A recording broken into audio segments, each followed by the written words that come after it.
You hear something, Peggy? Huh? Hear what? I thought I heard someone yelling, or, I don't know, a howl. Forrest, is this a joke? No, I almost swore I heard something. Oh, and here I was thinking you'd finally started to ease up. You probably just heard some cats outside. Cats? You know, 4 legs, whiskers, tails, not dogs. I know what a cat is. But I mean, does Gallows Creek have a stray cat problem or something? Not since the rats moved in. Anyway, you ready to do the pre-flight checks? Seriously? Do we have to do these checks every time? And do you have to call them that? Reggie pays us to check the equipment before each show, and he pays us to call it a pre-flight check. But if you're sure you don't want to... Alright, fine. Let's get through this. Alrighty, this is your captain speaking. Really? Come on, let's have a bit of fun with it for once. Buckle in, folks. We're about to hit some tubular rents. Let's start with record playing. Okay. Grab a record, stick it on the player, and hit play. Easy. Got it. Great. Now turn it off. Alright, up next, phone line buttons. Your captain will be waiting to take your call on line 1. Alright, Peggy. Ready for you on line 1. Who's Peggy? This is Captain Donald Key calling. Call me Don.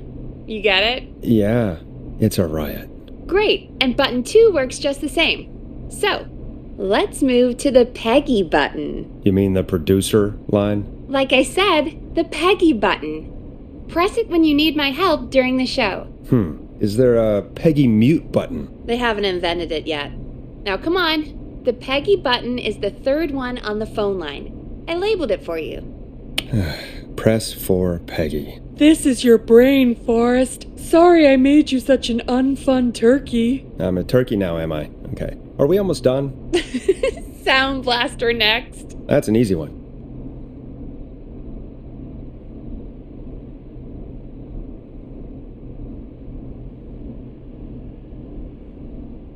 Sound blaster. Front of the desk to the right. There we go. Always good for a cheap laugh. Alright, we're almost done. Just the volume sliders left. These should let you affect pretty much everything. But let's test it with a record. Play a record and change the volume with the music slider. Alright. Seems to be all working. We done, Captain? We sure are. Coming in for landing. Local time? Should not encourage you. I knew you had a fun side. It's my fun side that gets me in trouble. Now, let's get the show started. After your introduction, our first segment is Guess That Scream. I thought that was a joke. Nope, and don't blame me for this one. It's Reggie all the way, and he demands we do it tonight. Okay, Forrest, shut the music off. Okay, you're live in 3, 2... 189.16. Good evening, Gallows Creek. This is your host, Forrest Nash, and you're listening to 189.16, The Scream. Before we start taking your calls tonight on Gallows Creek's only late-night phone-in talk show, I need to let you know about a special competition we have for you this evening. Guess That Scream. This is actually one of the station manager's better ideas. Here's how it works. I'm gonna play you a scream, then you call and guess that scream. We need you to guess why they're screaming. Did they stub their toe, saw off a finger, or discover the corpse of a loved one? That's good. Now, Forrest, hit them with the tape. We'll play that scream in just a second. Listen close, and then call in to guess that scream. Peggy, what do you mean, play the tape? I used to have a tape guy do that for me. You're not in Chicago anymore, Forrest. Here in Gallows Creek, you get to be your own tape guy. Come on, I gave it to you yesterday. Forrest, you do have the tape right. You knew we were doing this tonight. Peggy, let's be real. Guess that scream is a terrible idea. No, I don't have the tape. It may be a stupid idea, but that doesn't mean it can't be fun. We're going to need a scream tonight, Forrest, and you're the one at the mic, so... Really, Peggy? You want me to scream? You know this show depends on my golden voice, right? Come on, Forrest, just do it. That's enough dead air already. Just think of a scream and let it rip. Oh, God. Sorry about that. I'm back. Had to step away there for a second. Listen close, and then call in to guess that scream.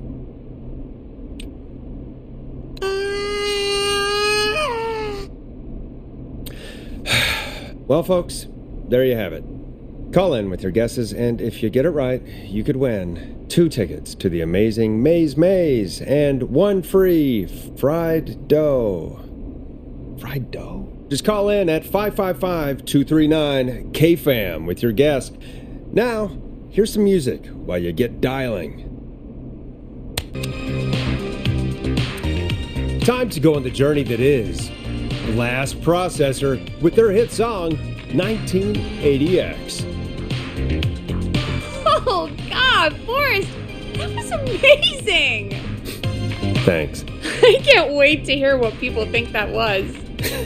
How the hell did I get into this mess? Lighten up, Forrest. That's gonna be the highlight of my week.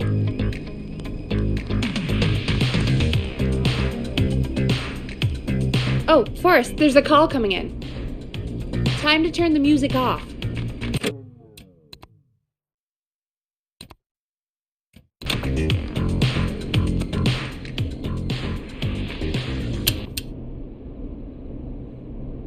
Welcome to 189.16, The Scream. Caller, you're talking to Forrest Nash. What's going on with you tonight? Forrest!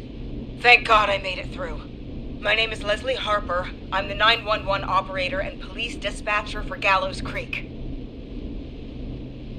Welcome to the show, Leslie. Are you calling in to guess that scream? As a 911 operator, I bet you may have an educated guess. What? No! Look, I found a body and I need your help. 911 is calling me to report a body. Interesting setup. All right, I'll bite.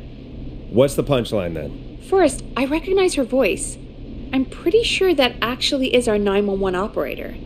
I think this is real. Peggy, I'm not going to be happy if this is a prank. I don't do prank segments on my shows. It's in my contract. Forrest, I really don't think this is a prank. Leslie, I'll level with you. I find this hard to believe, but I'll hear you out. What exactly is going on? Sheriff Matthews is dead. What? Sheriff Matthews is dead? I couldn't get any response from the department. That's never happened before, so I came to the station and I found him. Oh, God, poor Sheriff Matthews. Do you know what happened to him? Someone got him. Someone got up very close and I really don't want to say what they did to him. Did he fight back? I don't know. I think he tried. He's surrounded by bullet casings. I think he tried to shoot at whoever it was, but I don't understand. Where are the other officers? Do they know? Have they secured the scene or whatever cops are supposed to do? No. I checked everywhere. Deputy Martinez is here, but she's knocked out, tied up, and locked in a holding cell. I called you right after I found her. God. Wait. Please don't tell me that this hick town only has 2 cops. Don't be ridiculous. We have 3. But Officer Gunderson is on leave in Cancun. Leslie, do you have any idea who could have done this? Not a clue. I didn't see anything on my way over. Leslie, you need to call over to Henderson or Quiet Ridge. They need to send someone over from their department. I tried, but I can't call anything but local numbers. Something's wrong. I'll have to go there myself. Let them know what's going on and bring help back with me. But if you leave while there's a murderer on the loose, who's gonna man the emergency line? That's why I called. Forrest, I've routed all 911 calls to come in to you. No, I'm sorry, but this is a terrible idea. What on earth made you think to do that? You're the only person with experience manning a phone line around here. You're the only person equipped for the job. Besides, there are lots of transferable skills between the two. It's like an interview. You ask questions to get information you can use. Keep people talking, you know? guide the conversation, and know when to jump in. You do know that I'm so good at interviews, they sent me from Chicago to Gallows Creed, right? So I've heard. But that doesn't matter. And besides, there are two of you. You can talk to each other, discuss ideas, work together. Hell, let's have some on-the-job training right now. I have an emergency. I need to get an unconscious Deputy Martinez out of that holding cell. It looks like whoever attacked her threw the keys into the cell after they locked the door. Is there any way you can reach the keys? No. There aren't any bars to the cell, and the door itself only has a food tray slot. And that's too narrow for me to reach through. There's gotta be another way in. There's gotta be another set of keys somewhere in that office. Those can't be the only one. Of course. Yes, there must be another set. Where might another set be? Maybe Sheriff Matthews had a set of keys on him when he... you know. I couldn't see any at a glance, but I didn't really look up close. 1 second. Oh, I think I might be sick. Sorry, Sheriff. I'm just gonna turn you over and... Oh. Please don't stare at me. Oh, wait. That might be them. I think I got the cell keys. Looks like Sheriff Matthews might have saved his deputy. Do the keys work? They do! Give me a minute to untie Deputy Martinez. I'll be right back. So far, so good, I suppose. How are you feeling, Forrest?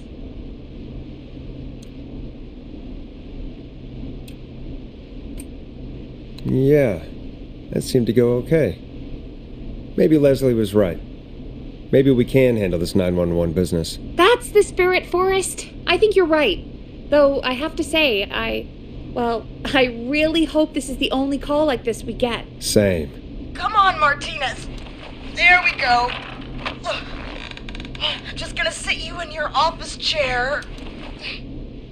We'll head to my car in a minute. I'm back. Deputy Martinez is still out cold. I'm taking her in the car with me to get help in Henderson. If the killer came back now, Martinez would be a sitting duck. You mean we're gonna be on our own? Just Peggy and me, and no one else, responding to emergency calls. You'll be fine. You and Peggy just worked together like you did earlier. You can do this. Now I'll be back as soon as What? My car! My car is on fire! What do you mean it's on fire? How the hell? Did it just go up in smoke? What happened? Wait. What? No way. This can't... Well, Forrest, we have big trouble. What's happening? What's that noise? It sounds like whistling? Whistling? It can't be. Oh my god. I can see him, but he's dead, right? Right? But that mask, how the hell is he? Who, Leslie? Who? The Whistling Man! The Whistling Man? Who's the Whistling Man? He was a serial killer back in the 50s, wore that mask. But he's dead! He's... What the hell? Oh, God. Do you think he attacked Sheriff Matthews and Deputy Martinez? He's coming this way.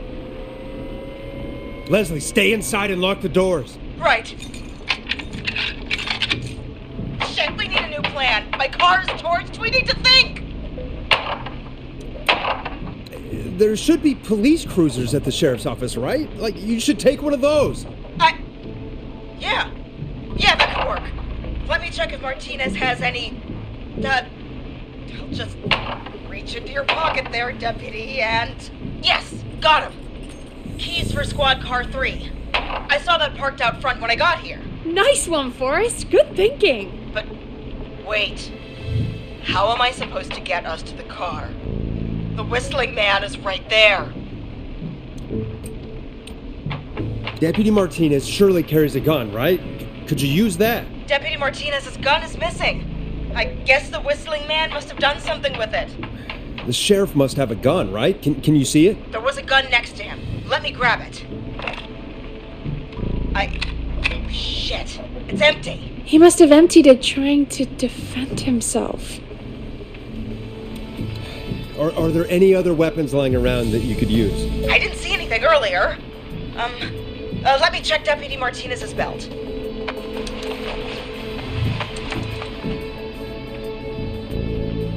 All right. It looks like the Whistling Man left her with a baton, pepper spray, and taser. I can only hold one if I'm carrying Deputy Martinez. Which should I take? I mean, it's gotta be the taser, right? Got it. I'm just going to grab Deputy Martinez and then... Wait. Do you hear that? Yes, but just to make sure we mean the same thing, what do you hear? The knocking stopped. Everything's gone really quiet. You said you could see the Whistling Man earlier. Can you still see him? Let me take a look. No, I don't see him anywhere. But I can see the car. Squad car 3, it's right there. Okay, Deputy Martinez, if you can hear me, it's time to move. Just lean on me. Yep, there you go. Are you sure about this, Leslie? No time like the present, right? So, here we go. Again, you're hooked into dispatch now, so I should be able to radio you when I reach the car. If I reach it. Speak to you soon. Good luck, Leslie. That's one brave woman. God, I hope she makes it through this. You know, I've got to say, this really wasn't what I expected when I came into work today. Well, they always say you have to be ready for everything in live radio. Oh, I think we've got Leslie back on the line. I'm putting the call through. Hello? Forrest? Peggy? This is Leslie. Are you there? Over. Hello, Leslie! So I guess you made it to the car then? We did. Deputy Martinez is in the passenger seat, still out cold. I don't see the Whistling Man anywhere, and I don't plan to wait for him. So I'm going to get us moving. Jesus! God damn it! Get back! Get away from her! Leslie, what's happening? The whistling! No! Get off her, you son of a bitch! Yeah! Take that! Leslie, what are you waiting for? Get out of there! Don't worry, Deputy Martinez. We're out of here. Leslie, are you two okay? Did you get away, or... Forrest, that taser? Definitely the right call. Oh my god, I can't believe we escaped. Well done, Leslie. You saved a life. Just another day for you. Oh my god, yeah. But let me tell you, I prefer doing it from your side of the phone. Leslie, how long do you think it's going to take to get help? Gallows Creed isn't Nowheresville, but it's pretty damn close. It's going to take a while, maybe 2-3 hours each way. Slightly less if I put my foot down. We'll do our best to keep everyone safe until then. Thank you. Just do what you did just now, and Gallows Creek is going to be okay. Anyway, once I'm in... Oh, I think Deputy Martinez is starting to stir. Forrest, Peggy, I've got to go. I'll be out of range soon, but I'll radio back as soon as I can once I got the cavalry. Try not to crash. We need you back in one piece. Good luck, Leslie.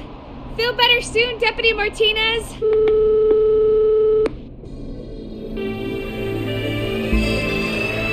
Folks, you heard it here. We've got a killer on the streets of Gallows Creek tonight. Please make sure to stay safe. And Leslie, we're counting on you. We're going to get back to the show meanwhile. If you have anything on your mind or have any information about this Whistling Man character, then give us a call. We'll talk here on 189.16, The Scream. For now, here's another hit record for you all to enjoy. It's David Scopo with Moonlight. This is not what I signed up for, Peggy. This is actually insane. Did she really say it's going to take her 4 hours? This guy's going to kill half the town in 4 hours. Forrest, that's not helpful. I know, I just... Who is this Whistling Man character anyway? He was a serial killer back in the 50s. Edward Marshall Mooney.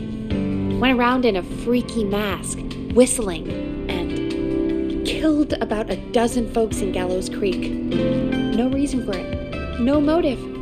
He just did. Okay. What happened to him? Well, police chased him up to Alice Point one night. We call it Whistling Point now.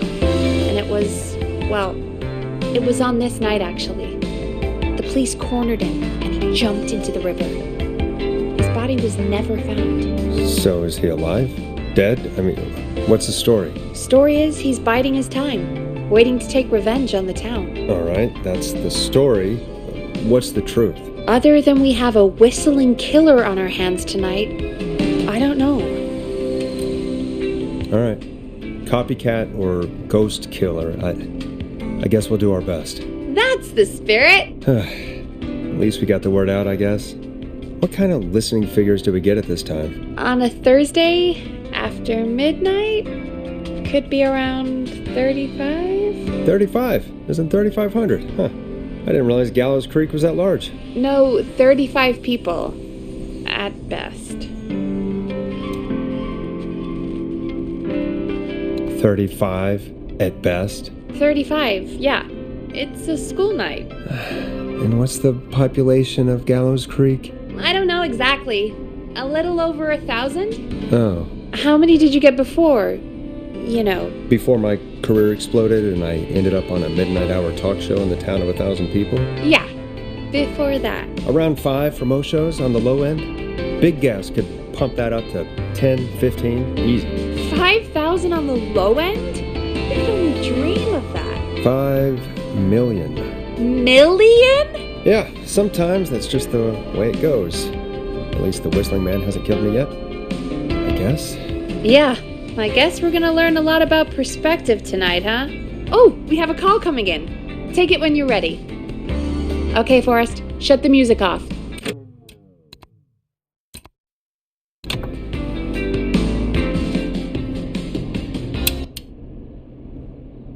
Hello, caller. You're live on 189.16, The Scream. Is everything, all right?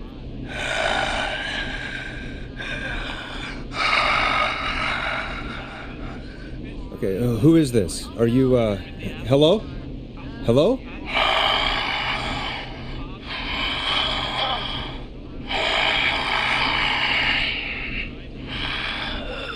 Okay, what's your name and why are you calling in?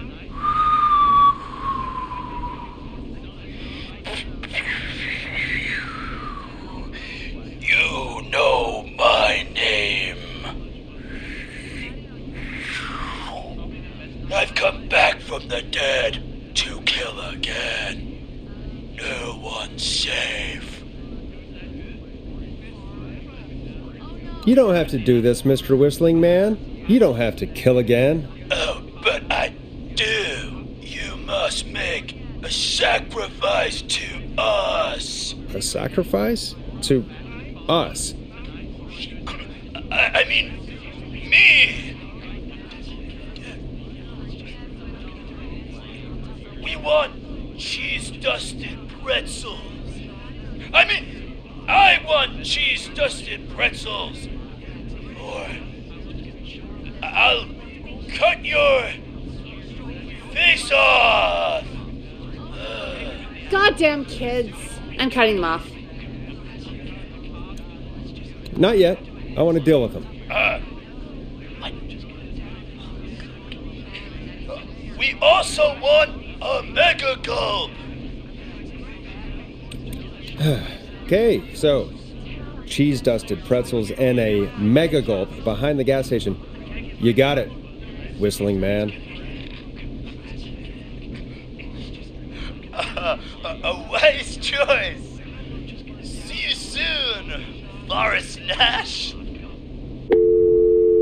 Needless to say, I won't actually be going out to the gas station to buy anything for these kids, and none of you should be going out tonight either. We've got an actual killer out there. Anyway, this next one's dedicated to all of you staying inside with your doors and windows locked.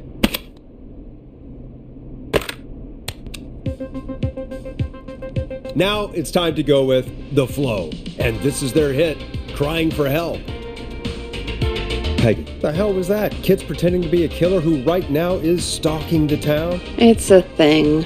A thing? Ugh, kids around here. They pull pranks pretending to be him.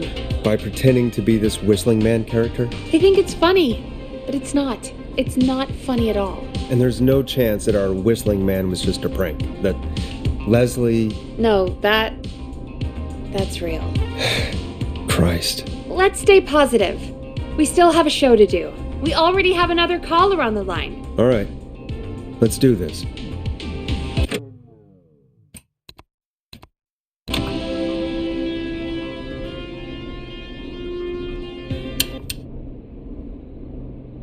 Hello, caller. You're live on The Scream with me, Forrest Nash.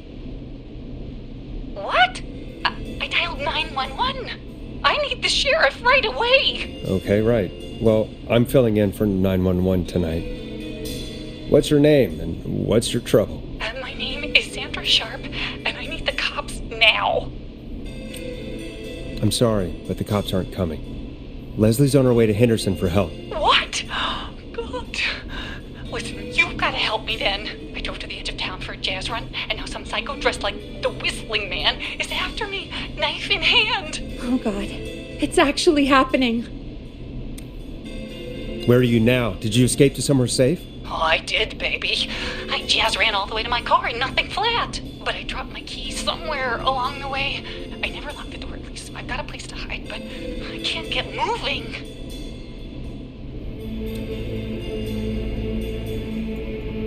Sounds like you lost him. I think you'll be fine. Oh, shoot. Oh, he's back. I don't know anything about cars, but I gotta start this engine without the keys, and you're gonna have to help me. Wait, I don't... If it helps, I've got a toolkit buried beneath my spare sweatbands. I'll call you back when I find it. You're listening to 189.16, The Scream. Hosted by me, Forrest Nash, your friendly neighborhood radio host, mechanic and savior. Sit tight while the record spins, folks. This one goes out to you, Sandra. Listen in to this next track from Late Night Lurkers, if you dare. Doesn't the station have a show about cars? The Tamora twins or something? Timberline twins talk motors. Yeah. You know they're not even brothers. Really? They look the same, though. I know, but they're not even related. It's weird. I asked them about it once, and they got really sweaty and defensive. Anyway, go see what you can find. The offices are out the door and down the hall.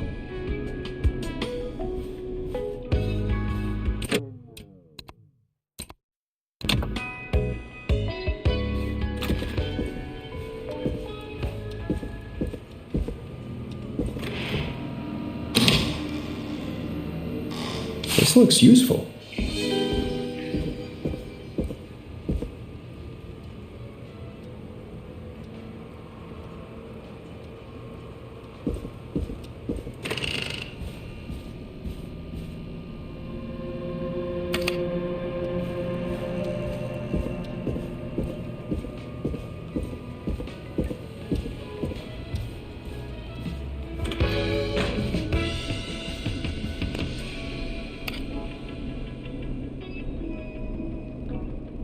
You find anything? Yeah, I found a magazine about hot wiring cars. Well, that sounds perfect. When you're ready, shut the music off.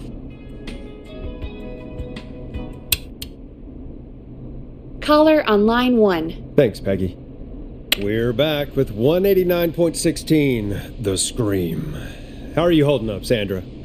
The creep's looking through the parking lot trying to find me.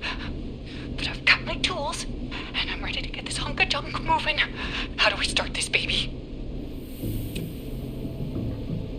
Put the screwdriver in the ignition and twist clockwise. Here goes, baby. Screwdriver's too fat to fit. What next? Unscrew the steering column. All right. Just turn. 1, 2, 1, 2.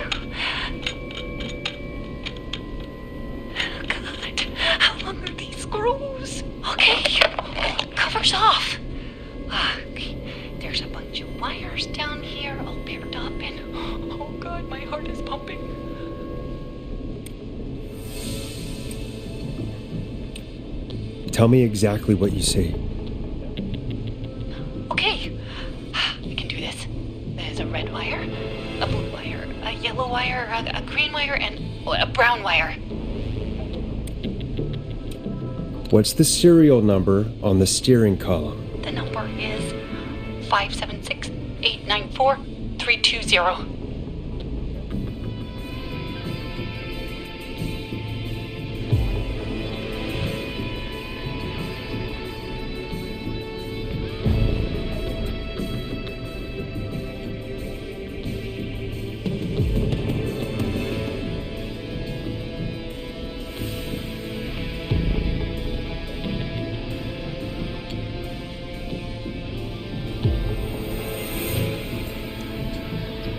Strip the brown and green wires and twist them together.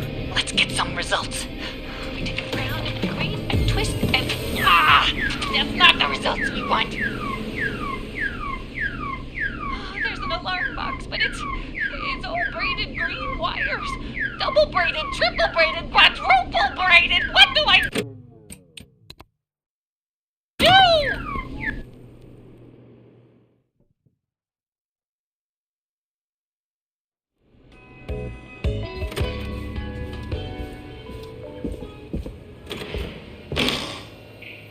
This looks useful.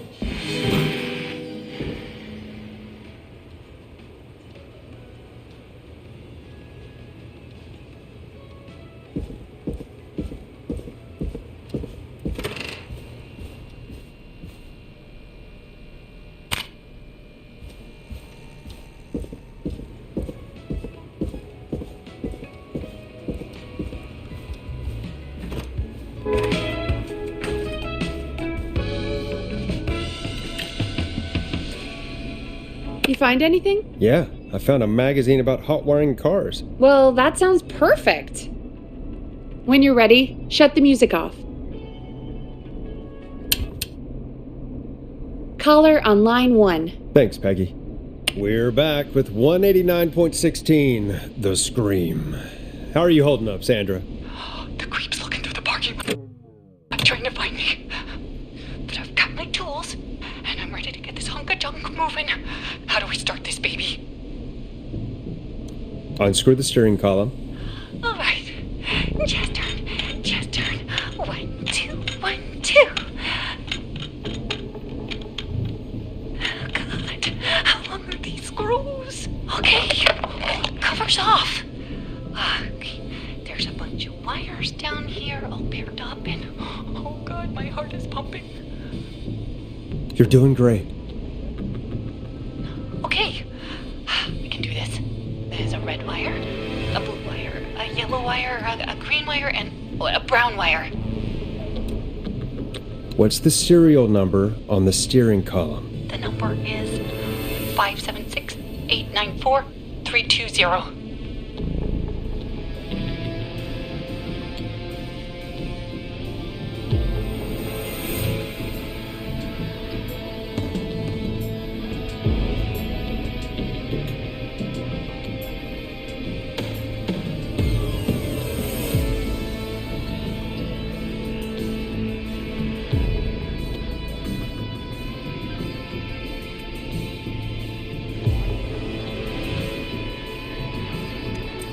Strip and twist together the red and yellow wires. All right. We take the red and the yellow, and we twist, and we turn. Oh, perfect. I also see pink and purple wire. What next?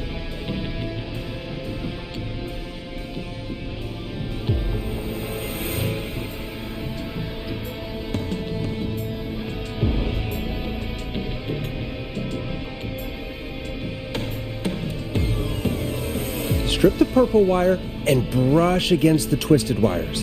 Okay. We strip and we brush and... Energize, buddy! Fantastic work, baby! Anytime you want to come down to the jazz studio, you get in for free! I almost can't believe it, but we did it! Nice work, Forrest. I bet Sandra is positively jazzed that you answered her call. You bet I am, baby! Oh.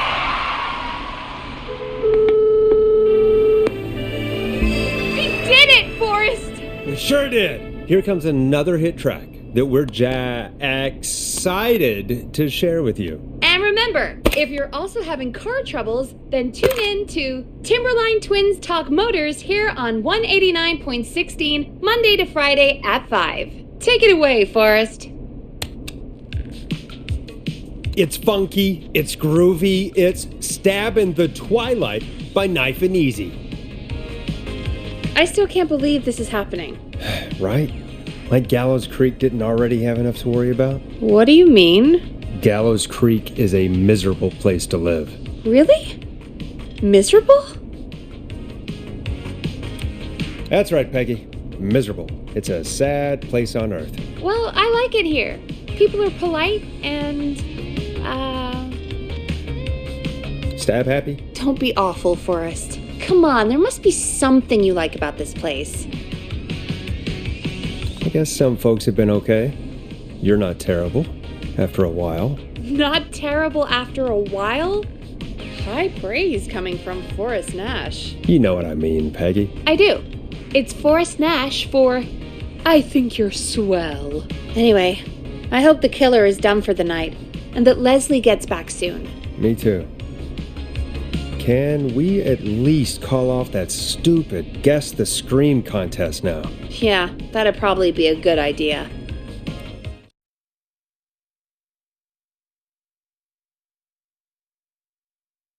Caller on line 1.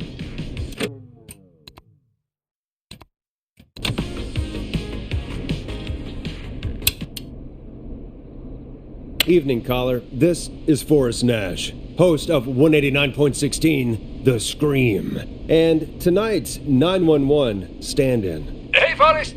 My name is Brian. Brian Ponte. Brian Ponte of Ponte's Pizza. Hello, Brian. What have you got to say about what's happening? I'm so happy that Deputy Martinez survived. I've seen her a lot over the years down here at Ponte's Pizza. Oh, you did a really great job. And as a thanks for all you did there, I just wanted to tell you that I'm sending you some coupons for free pizza here at Ponte's Pizza. Wow, Brian. That's really good of you. But you really don't have to, though. Oh, it's the least I can do. And if you like it, well, you're in luck, because we're always running great deals that'll have you eating for pennies. Sounds great, bro. And let me tell you, the pizza we have is to die for. No. Poor choice of words tonight, I guess. Hey, don't worry about it. It's all right. Oh, thank you, Forrest. Well, I just hope I didn't put you or anyone else off coming on down to Ponte's Pizza. We've got a great special this weekend. Our famous beer and pizza deal. Wait a minute. Come on down to Ponte's Pizza this weekend. You've just got to pay for one slice to get yourself. God damn it, you're just calling in to advertise your shop. Peggy, hang up on him. Done. Oh, real quick, before I forget, it's probably time we played a paid ad. Now, a word from our sponsors. You know how to play an ad, right? Sure.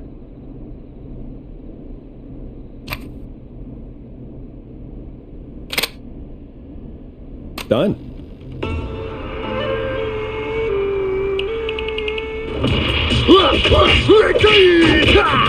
Do you seek ancient wisdom? Do you want to double your power? Are you ready to unlock your inner warrior for only $24.99? Then step into Master Robbie's deadly dojo of Kung Rate and receive direct by video warrior instruction from me, Master Robbie.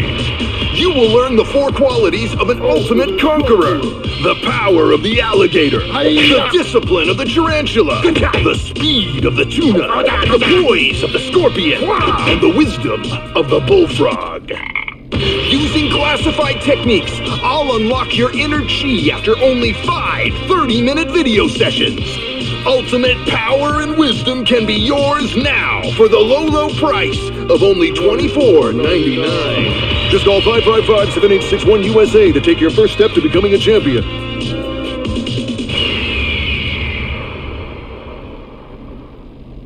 Never forget the element of surprise! If you buy today, you'll receive 2 additional VHS tapes.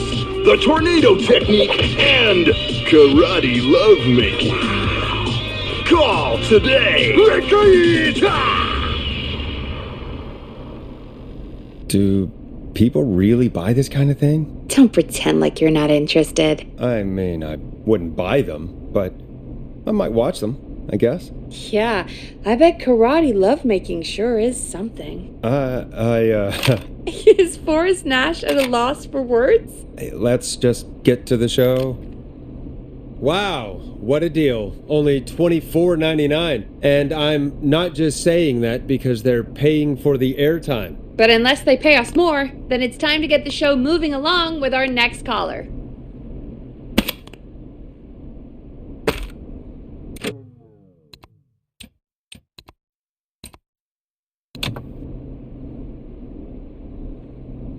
Welcome to The Scream with me, Forrest Nash. Yeah, Leslie. This is Maurice Russell from the Gallows Reporter. I'm at the office. This guy just broke in downstairs and... Wait. Forrest Nash? I want to speak to 911. Put Leslie on. What? God, another one? Leslie's driving to Henderson right now. She left me in charge. Why on earth is Leslie... Oh, never mind. Just put me on with Sheriff Matthews. Sheriff Matthews is dead. Dead? What happened? Did you witness the incident? Are you willing to do an interview for the reporter? I can cite you as an anonymous source, if that's a concern. We're live on the air. Anything we say can and will be broadcast. Live on... Damn it. All right. There's obviously a lot more going on than I know. Yeah, there's a lot happening tonight. You said someone broke in. That's nothing to get worked up about. Some idiot kid just broke in, dressed as the Whistling Man. Teens. They get worse every year. This punk wasn't even a disappointing twinkle in his daddy's eye when Edward Marshall Mooney stalked the town. But I was there. I covered it. You don't understand. That's not a prankster. That's the Whistling Man. Of course it's not. It's a stupid kid. Every year this happens. They think it's funny. Not a big deal, old man. But they didn't live through the terror 30 years ago. Anyway, I know for a fact. Edward Marshall Mooney is dead. I don't know who I'm looking at on the security monitor. But if he killed Sheriff Matthews... Where are you now? I'm in the boardroom, upstairs. We got security cameras all around the building. You can watch them on any TV set here. And there's a set in the boardroom. Maurice, is there any way you can get out of there?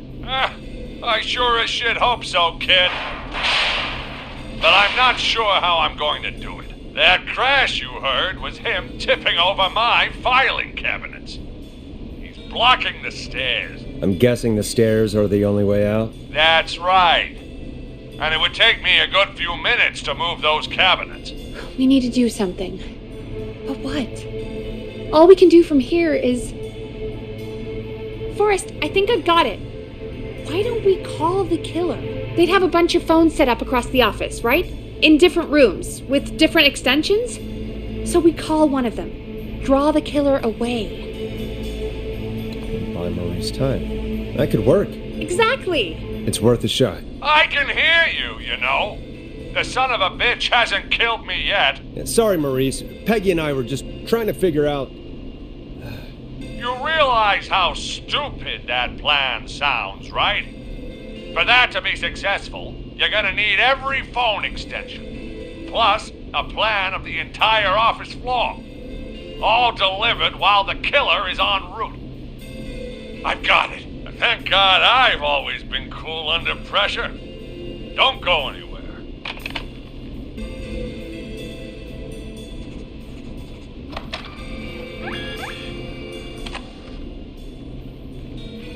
You don't think the killer got him, do you? Mr. Russell. I'm here. The freak's going to be here any second, too. Go check your fax machine. Don't let me down. That was fast. How do you know our fax machine number? KFAM and the Gallows reporter have a pretty long history.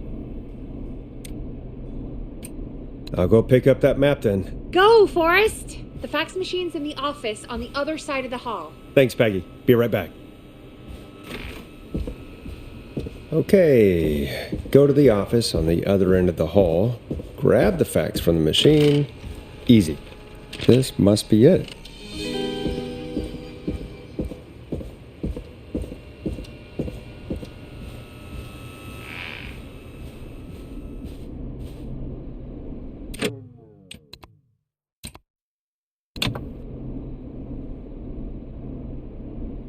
Hey, did you get the fax? Yes, I have. Mr. Russell, you still with us? I am. You get my fax? Yeah, I got it right here. Good. I knew you could at least manage that. Okay, folks, we're back on the line with Maurice. Let's see if we can help him avoid the Whistling Man. Here's the situation. The Whistling Man searched every room in the hall leading up to the boardroom. And now, he's in the office next door. It's now or never. This plan of yours better work. I'm ready on my end, Forrest. Again, we want to draw the killer away by dialing an extension number, and then move Maurice somewhere safe. So, what extension should I call?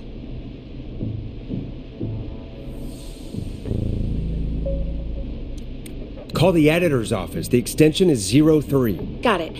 I'll put the call through when you're ready. All right, Nash. Where do I need to go? You're moving to the kitchen. Yeah, that makes sense. Go somewhere he's already checked. Not bad, Nash. I'm ready to place the call. Are you ready, Mr. Russell? Don't have much choice, do I? Make the call. Yes, sir. Calling now.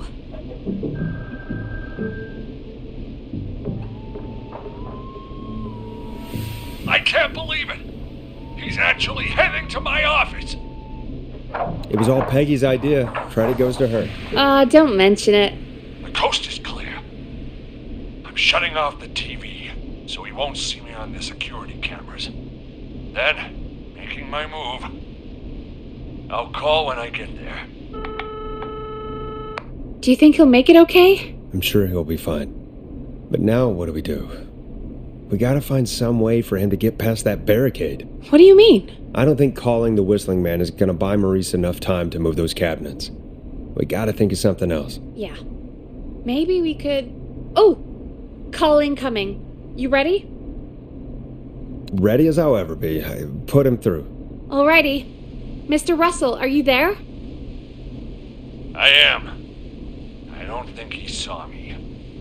I've gotta give you credit for that, but I'm not out of the woods yet. Right. Let's review where we are. So, the only way out is by the stairs, which the Whistling Man has blocked with furniture. Exactly. I can move the furniture out of the way, but not quickly or quietly. Could you lock him in a room? That'd probably buy you time enough, right? Maybe. But the damn fire regulations say every door in the office has to unlock from the inside.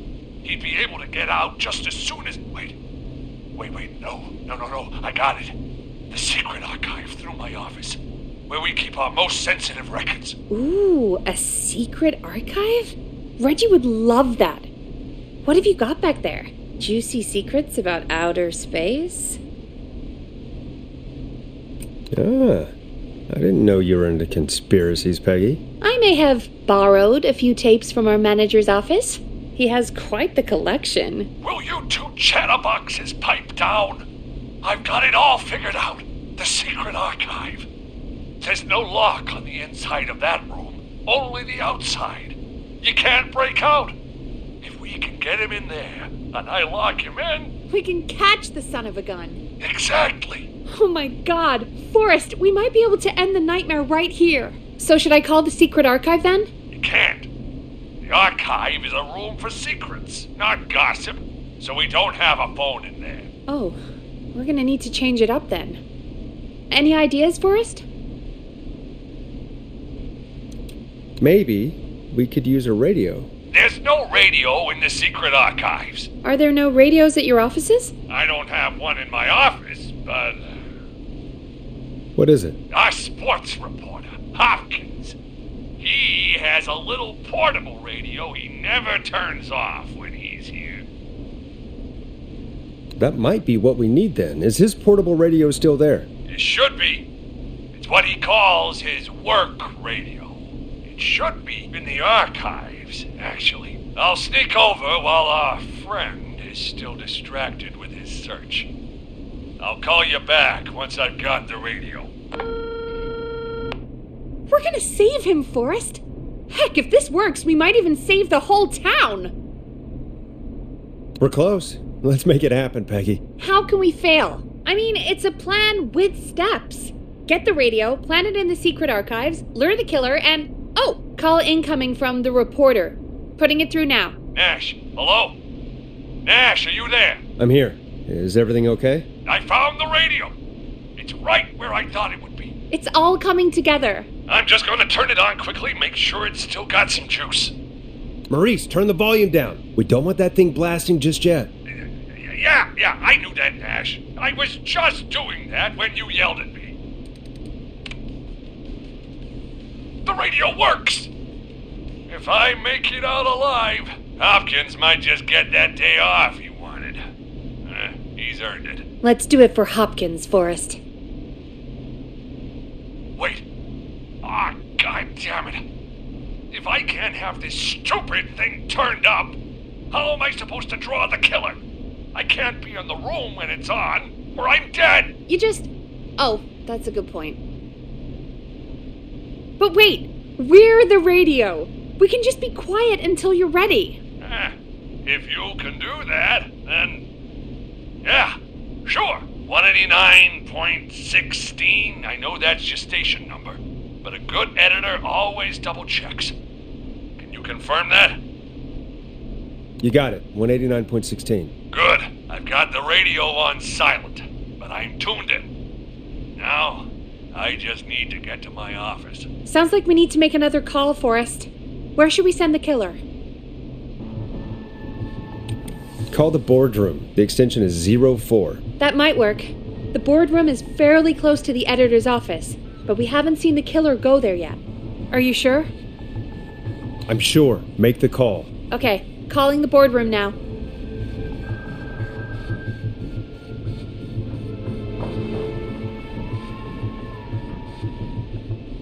He's on the move. I'll call you guys from my office in a second. Looks like we're almost through this nightmare. Any idea what you'll say to draw the killer in? I'm gonna do my best impersonation of Maurice. I think that'll draw the killer in. What's your Mr. Russell impression? I think I gave that masked freak the slip. What a great plan this is, pal! I'll give you an A for effort. Ooh, call coming in. Here we go. I'm here. The radio's set up in the secret archive. Just give me the signal, and I'll turn it all the way up. Where will you hide in the meantime? Good question. It's under my desk, but you can see under it. I've got a big cabinet, but that'll take me a second to get into. Anywhere else? Not really. There's the secret archive itself, but that's where the killer's going. I could try the cubicles, but they're pretty far away. Your judgment has kept me alive so far, Nash. What do you reckon? Hide in your cabinet. All right.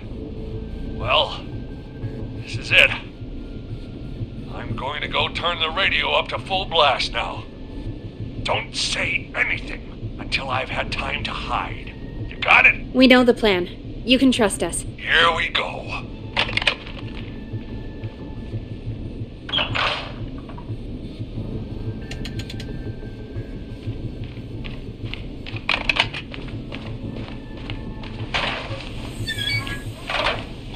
I think it should be safe now, Forrest. That's it! No more hiding! I'm a tough old man. I've been on the beat longer than you've been alive! Come on down, whistling man! Come and get a knuckle sandwich!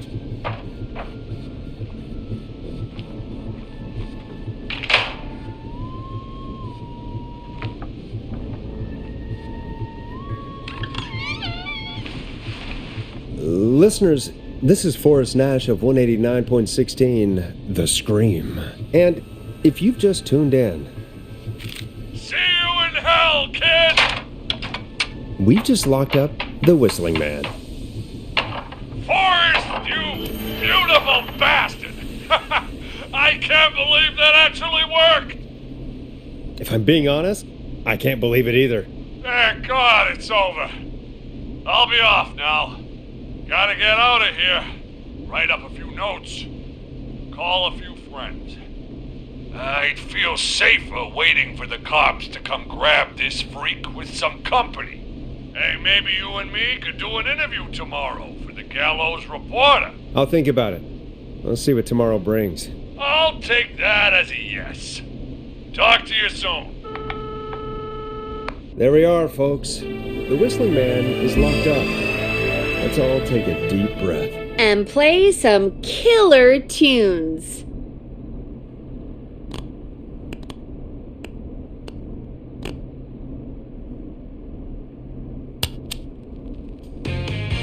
Let Storm Riders take you on a rock and roll ride with the Glam Jam. Looks like the night should be pretty easy from here on out. Right? Thank God that's over. I guess we got some downtime now. I could ask you some questions to kill the time? You're gonna interview me. You sure about that? You're not so scary. Besides, we've been working together like a week now, and you're still all shrouded in mystery. All right, shoot. What do you want to know? Question 1. Tell me about your family. What? Come on, Peggy. That's too general. Okay. Did anyone move with you to Gallows Creek? Nope. Now that's too specific. Too specific? Do you have any siblings? I don't. I'm an only child, and my folks are dead. Oh, I'm sorry, Forrest. It's okay, Peggy. That's how it goes. Anyway, what about you? Any siblings? Your mom and pop still around? I thought I was asking the questions. You were. I'm just making conversation now. Oh. Well, my folks went the same way as yours. Oh. Yeah. My dad walked out when I was about 13. He'd been a wreck for a while. Then he got himself into a wreck. And, well, that was Dad. Mom didn't take it well. She remarried pretty quick after that. She wanted to forget Dad so bad, she even made me take my stepdad's last name. So I'm Peggy Weaver now. Anyway, Mr. Weaver got sick one day, and my mom didn't last long after he went. I'm sorry to hear that, Peg. Don't call me Peg. Yeah, sorry. I was just trying to be... It's okay, I know. I'm sorry. I'm defensive about that name. Any siblings? Funny you mention that now. No, not anymore. I had a sister, but I haven't seen her since before my dad. Hold on. Someone just rang the door buzzer. What on earth could someone want at this hour? I don't know. Do you want to go check it out? Me? You sure you don't want to go? I can't leave the booth while we're on air. One of Reggie's K-Fam regulations. I'll pass you the key to the stairs. Gee, thanks, Peggy. The buzzer's on the front door. See you in a bit.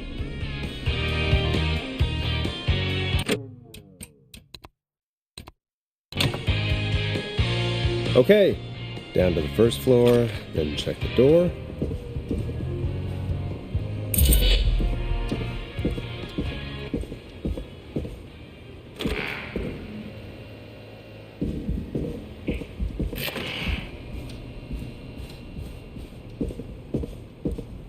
A tape.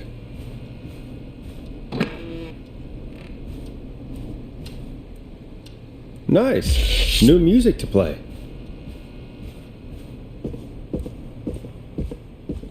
Play on air.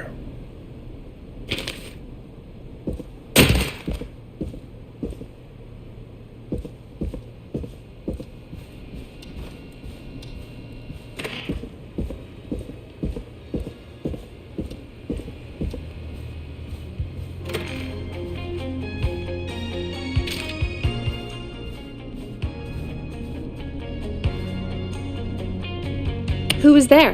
I didn't see who it was. Are they still out there? No. They left as soon as I went down there. They pushed a cassette through the door. It says, "Play me on air." All right. Well, turn the music off and play it.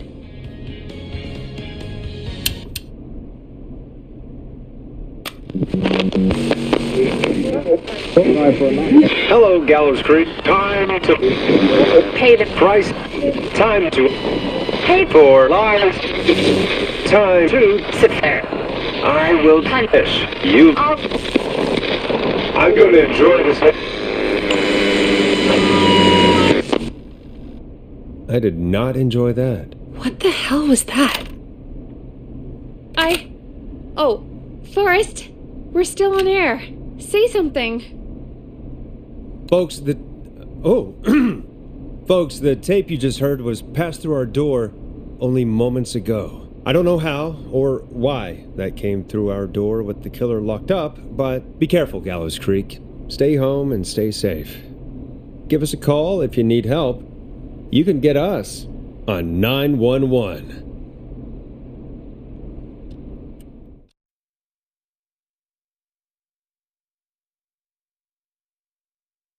Hey, we had a call come in.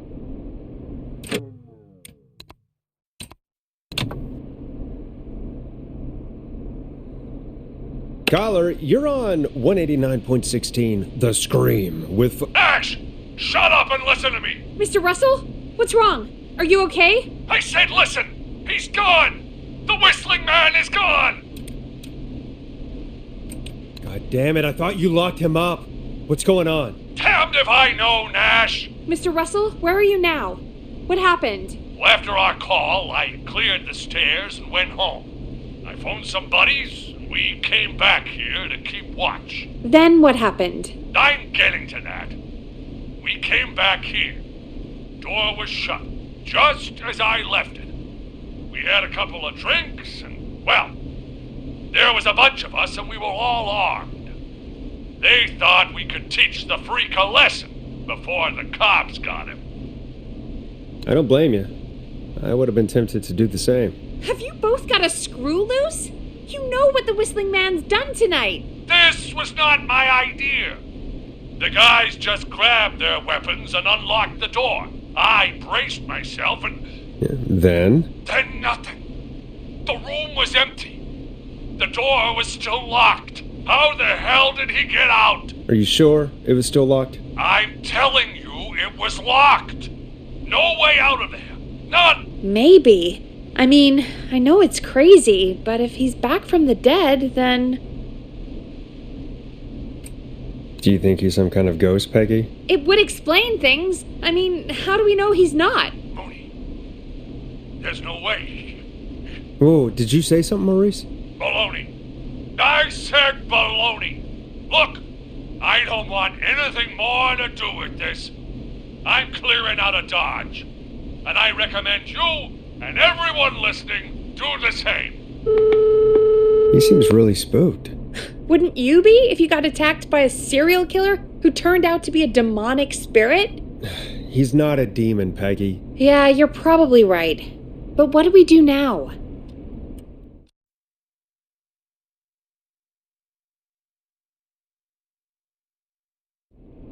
Thank you again, Mrs. Mackenzie, for the helpful tip. The bagger at the grocery store cannot whistle. We'll remove her from the suspect list. Let's go to a break. I need you for a second. All right, folks. We need to take a quick break. This one's for all those folks out there keeping the hatches battened.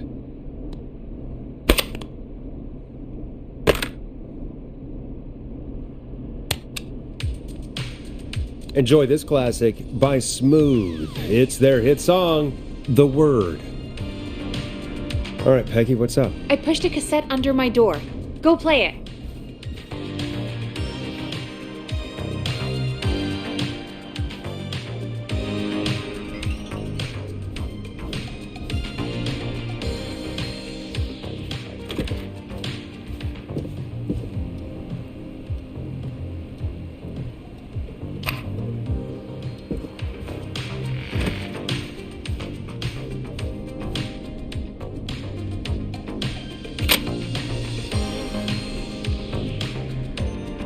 Try your call again.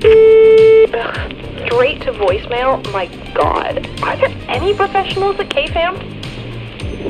This is Gina Franklin. I'm calling because your backwater station has not honored our agreement. We gave you Mr. Snatcher's newest single, the kind of honor you've never had and probably never will again. And we've still not received any information about when you're fitting it into your busy programming. I'll be frank, I didn't want you as part of this debut, but Mr. Snatcher, due to his prior friendship with Mr. Nash... Prior and current friendship, Gina. Forrest Nash, you alright? Don't worry about Gina, you know how she is. But yeah, can't wait for you to hear the new single, man. I think Final Breath is my best work yet. I really hope you and your listeners like it. And man, if you ever find your way this side of the pond, let me know. We'll have to catch up.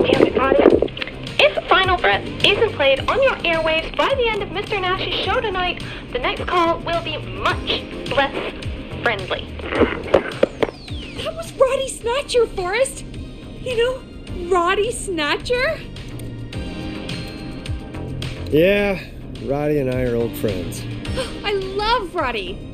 I Will Always Find You was my song. I wish we still had it in rotation. Oh my God, I can't believe you know Roddy Snatcher. And I can't believe you didn't tell me he sent you his new single. We have to play Final Breath. Where is it? I found it earlier, hidden away at reception. Ugh, why didn't Barbara say anything? I mean, well, if that fiasco last Friday about the missing Knife and Easy track is any indication, folks at KFAM aren't against hoarding station music for personal use. I think we're still missing a few tracks, actually. Well, we have it now. Let's put it on.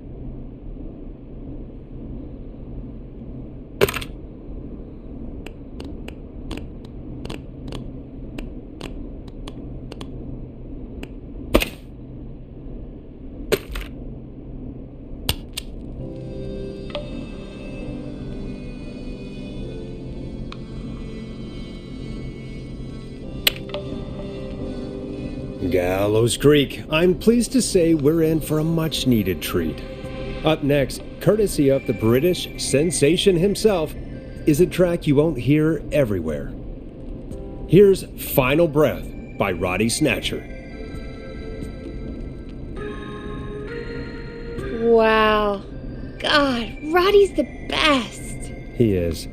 And more importantly, we should be safe from the worst of Gina Franklin.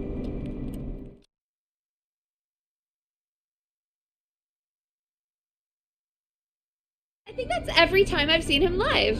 Peggy, you just talked through the whole song. Oh, whoops. It's okay. I can just play it on loop later. Oh, shoot. I just noticed we have a caller waiting. I really hope it's nothing serious.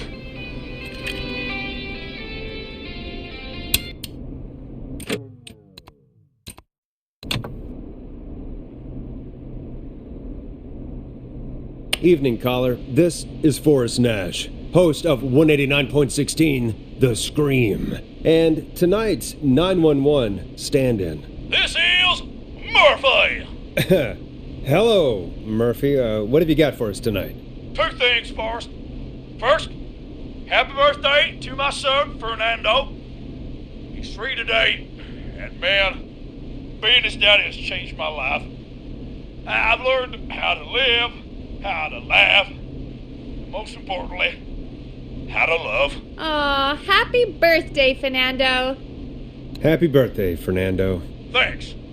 And now, my other thing. I'm putting the word out to this so-called killer. You think you're tough, huh? Big man with a big knife, huh?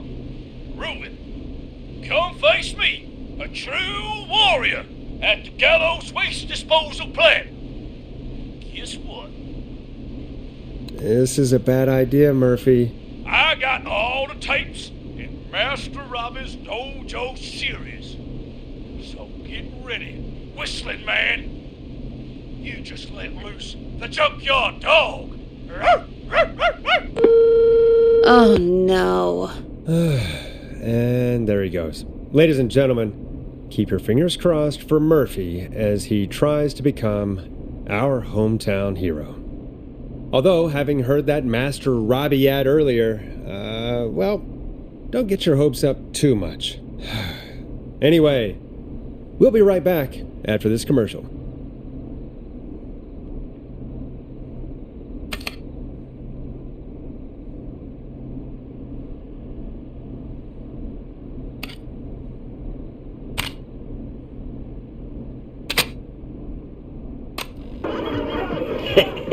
Great party, man. Thanks. Can I grab another beer? Hey, sure thing. Let me grab you one out of the fridge. Oh no, we're out of beer. What am I gonna do? The party is going to be over. Fear not. A grilling spree will give you a free 6-pack of beer if Gallows High wins this Tuesday. Say what? That's right. Order a meal deal from us and you'll get a free 6-pack of beer if Gallows High wins. A free 6-pack? Righteous! You heard me. 6 beers if Gallows High wins. Sounds like you've already had enough beers. I hope we murder them. Me too, Billy. Me too. Come on down to Grilling Spree or call 555-749-8335. We've got barbecue you'll die for. Yeah.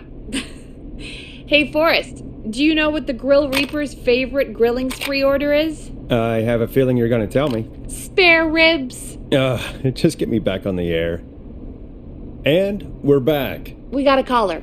You know what to do. We got a caller. You know what to do.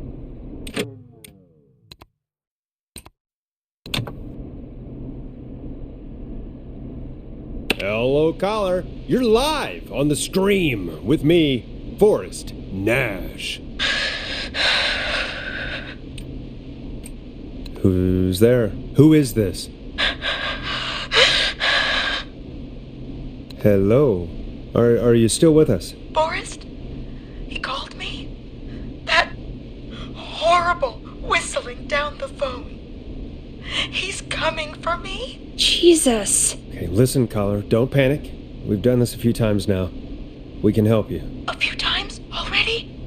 So, you saved them, or? We sure did. You're in safe hands. Okay.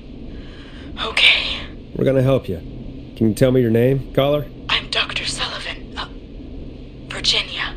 Sorry. Take some deep breaths, Virginia. You're gonna be okay. Please don't let me die. I won't. Just calm down. Tell me where you are right now. What's your address? Oh, God. Is there a neighbor you can call for help? No. Everyone's away tonight. There's just a fraternity down the street. You live by a frat house. Yes, they're having a party. Had takeout coming in all night. Lawn covered in beer cans. They're getting wasted. And I'm about to get...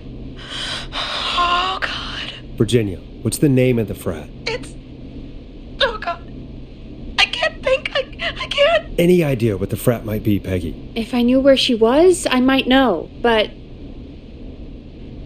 Wait, the takeout! If we can get takeout to the frat, we can get a message to them to go and help. Virginia, who did they order takeout from? I don't know. Don't worry. We'll figure it out. I can't do this. Well, folks, seems like our Virginia hung up. While we try to figure out what takeout to order, here's some music for your own midnight snacks.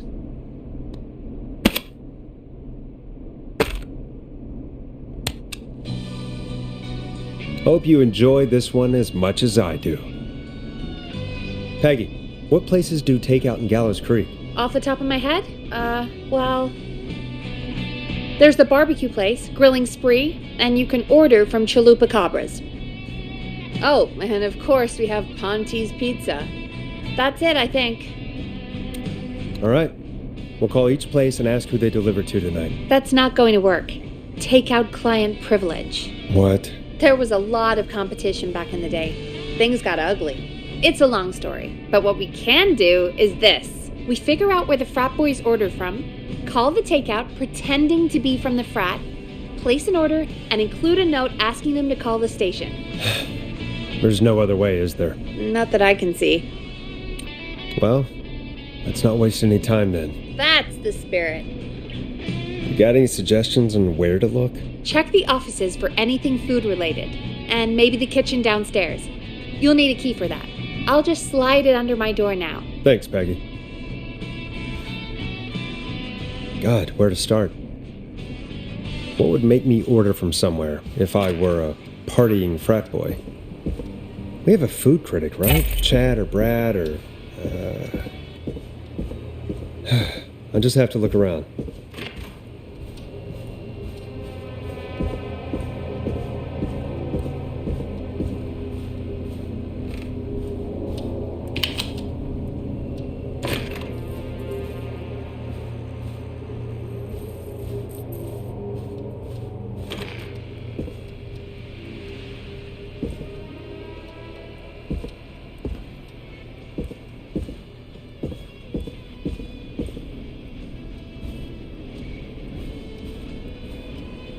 Nice. New music to play. Rooting through trash. This is a new low. Ooh. Interesting offer. I wonder how well Gallows High performed.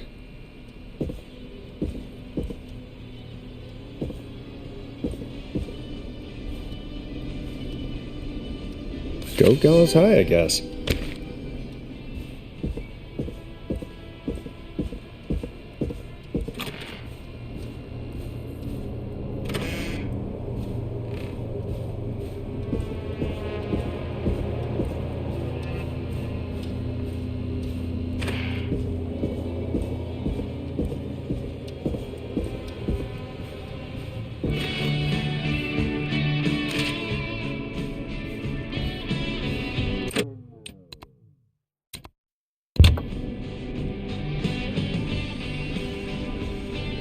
Hey, find anything useful?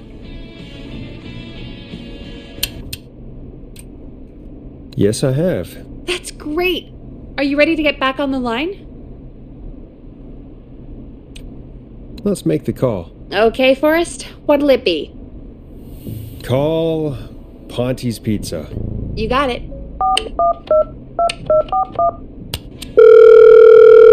Ponte's Pizza is on the line. Ponte's Pizza! May I take your order? Hey, dude. What's going on? May I take your order? I need some garlic bread. I need the bread! Can do! Where do you want that delivered? Same place as before, you know. The frat house. Got it! And we'll have that over to you right away. Oh, and one more thing. Can you add a note to the order that says to call K-Fam? K-Fam? Oh, consider it done. The folks at K-Fam are huge fans of Ponte's Pizza, you know. I should really call them and let them know. And now we wait. We should put a song on. Agreed. This one goes out to our delivery workers.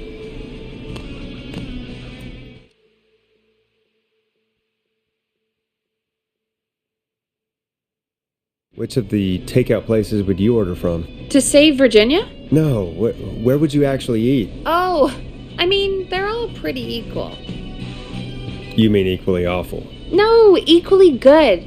But if I had to order, not Ponte. He's not Ponte. Right. So, between Grilling Spree and Chalupa Cobbers. I mean, it depends. Do I want a plate full of meat? Or do I want really, really good nachos? It can change depending on the day, you know? Yeah, fair enough. Maybe I... Hold that thought, Forrest. We've got a call coming in.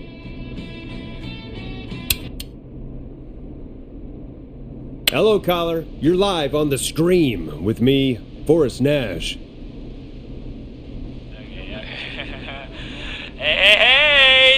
Crabman Plunker! We got some garlic bread and a note to call this number. Yes! Plunker, this is Forrest Nash from 189.16, The Scream. And... Is this Goose? Oh, man. It's totally you, isn't it, Goose? This is such a Goose prank. Sure, whatever, it's Goose. Now, listen, Goose, dude, get your ass to the party. We got so much beer! Listen, I need you to... Goose, come get beer. Your brothers are waiting for you. I'm not Goose! How can I prove this to you? Oh, let me get a second opinion on this. Norman the Barbarian! What do you think? Great idea. Norman the Barbarian says only the radio man can control it. So, play us the flow. Wait, really? What? The flow? Norman the Barbarian demands it. Okay, I'll play the damn song. Oh, shit! Okay, radio man. Got my attention. What is it? Thank God. Listen, you've got to get over to your neighbor's house. All of you. Just... Say no more. Plunker's moving the house. Forrest, line 2. Hello, you're live on 189.16, The Scream. Forrest, it's the killer. He's at the door. Please. Oh my God, it's you, isn't it? God, I didn't talk, I promise. Whoa! The party has arrived! Oh, thank God. He's gone and... Oh, is that you, Radio Man? Don't worry, we brought the beer. Good times are here. I could use a drink. Thank you, Forrest. You're welcome, Virginia. And thank you to Plunker and his fraternity brothers. Some heroes wear capes, some wear sheets as togas. Hey, Forrest, did you hear what Virginia said earlier? What was that all about? Clive, I didn't talk. Do you know what she meant? There's a janitor here at the station named Clive, but your guess is as good as mine. All right, folks. Seems we may have a lead. If any of you know a suspicious Clive, then please call in. It could save lives. In the meantime, looks like we have another caller.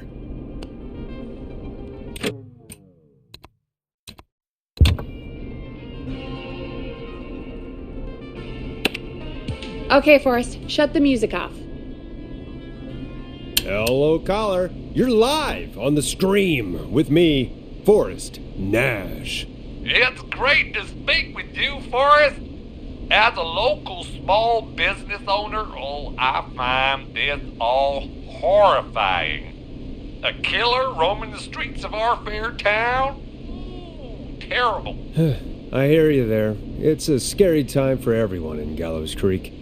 How are you holding up? You somewhere safe tonight? Yes, Forrest, I am. I'm here at work in my small business. It's a safe, family-friendly place.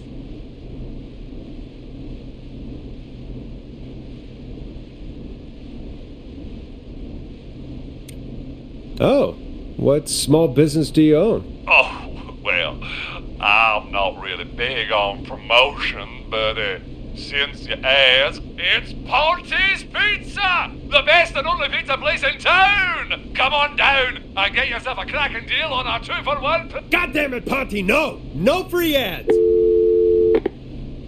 I mean, I guess we can't be that mad at him. Calling Ponty's did save Virginia. I can be mad, Peggy. That sort of thing just...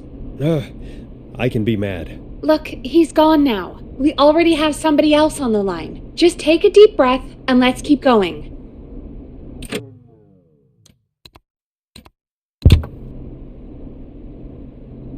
Evening, caller. This is Forrest Nash, host of 189.16, The Scream. And tonight's 911 stand-in. Hi. Hello? Am I on air? Sure are, caller. What's your name? And what have you got for us tonight? Name's Eugene Stein, and I've got a heart full of love, Forrest. I'm hanging out in the middle of the maze, listening to your show, looking up at the stars and waiting for her. You got a special lady coming out to see you. Yeah. Molly. We planned to get lost in the maze tonight, to take our first journey together into the love labyrinth. That's why I'm calling, actually. I thought she'd be here an hour ago. And since I've listened all night to how cool you play it, I thought you were the perfect guy to ask. Should I call her up and ask if she's coming, or wait and see? For real, kid? If you've been listening all night, do you really need to ask me? Yes, that's why I'm calling. Bingo. Here's what I was looking for. Eugene, you really need to go home to your parents. My parents are dead, actually. But, Oh, jeez. yeah, I guess it's not the night. Hang on. I hear some rustling. I guess she came after all. Molly! I'm in the middle! It'll take a little while to get here, but, thanks again, Forrest. It's been good talking. Wait a second.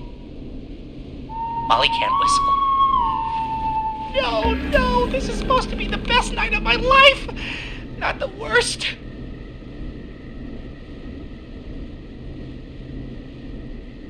Stay calm, Eugene. We'll get you out of this. Corre! I'm about to die a virgin! Listen, Eugene, breathe, hide, and call back in a minute. We'll get you out. I'll do it for Molly. But please, hurry. Well, listeners, while Peggy and I deliberate, here's a track for all you lovers out there.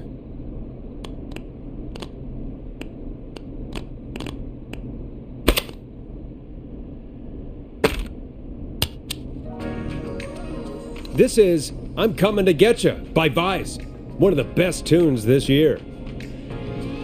How the hell am I supposed to get him through the maze? You know Barbara, our receptionist? She's a maze fanatic. Shame she isn't here.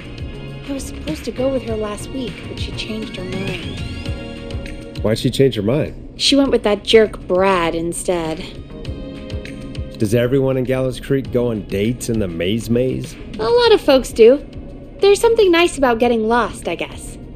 And besides, there's not much else to do here. Maybe we should call Barbara then, if she's so big on the maze. We could, but I don't actually know her number. But she probably has maze stuff somewhere. Go and see what you can find. That'll hopefully be enough. Which one is Barbara again? Barbara! You know, Barbara! Forrest, I've seen you speak to her. Help me out, Peggy. She's the receptionist. Sits at reception, never does any work because she's talking to Brad all day. Ring any bells? Right, yeah, sorry, I guess it's just the stress of... No excuses. Just go and find something to help us.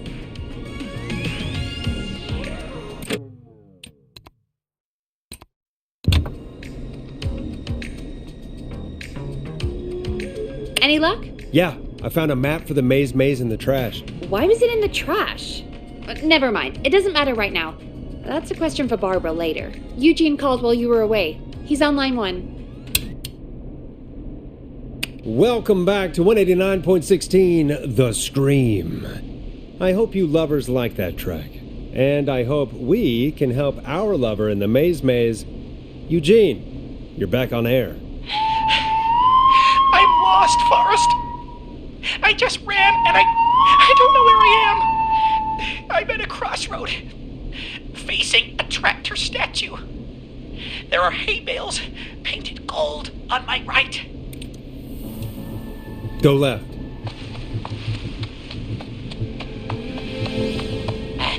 Okay. I went left, then tried a right. I have a pig statue in front of me and a creepy rocking horse on my left. Go backwards. Oh, God. Why didn't I just fight her over. I'm at a crossroads. There's a pitchfork statue up ahead. Which way?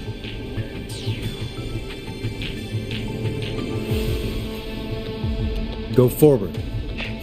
Okay. Here I go. This, doesn't look right. No, I'm going back to where I was. Jesus! Oh, shit! He's cutting through the walls! Where do I go? Go left!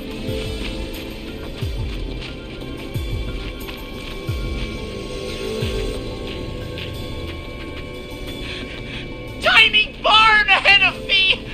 Scarecrow behind! Oh, nothing either side! Go left! Okay! I'm going! Please! No!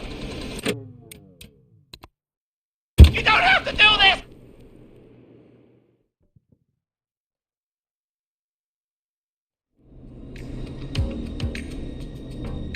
Any luck? Yeah, I found a map for the maze in the trash. Why was it in the trash? Never mind. It doesn't matter right now. That's a question for Barbara later. Eugene called while you were away. He's on line 1. Welcome back to 189.16, The Scream. I hope you lovers like that track. And I hope we can help our lover in the maze. Eugene, you're back on air. I'm lost, Forrest. I just ran and I don't know where I am. I'm at a crossroad, facing a tractor statue. There are hay bales painted gold on my right. Go left.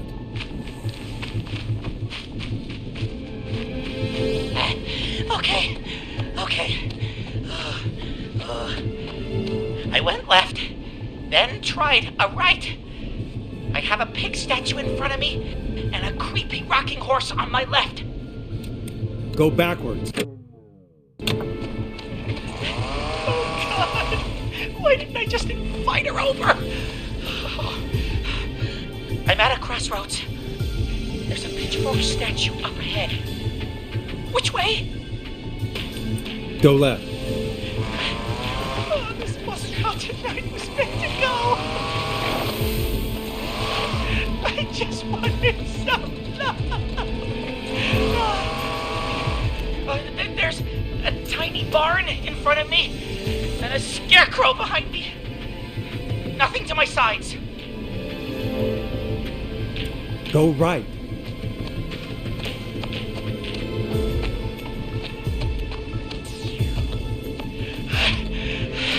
I can't run much more.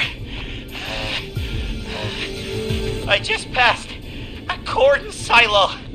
Didn't see anything else.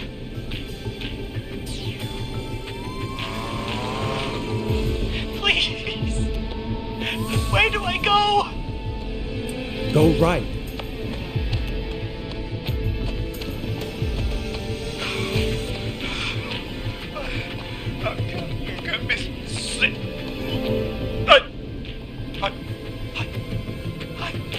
I'm out. And my bike's still here. Oh, thank you, Forrest. I love you, Molly! That was tense. I think I held my breath the whole time. I think it went pretty well, all told. I think you're right. By the way, why do you think Molly missed their date? Do you think she's okay? Unfortunately for Eugene, I think she probably never left home.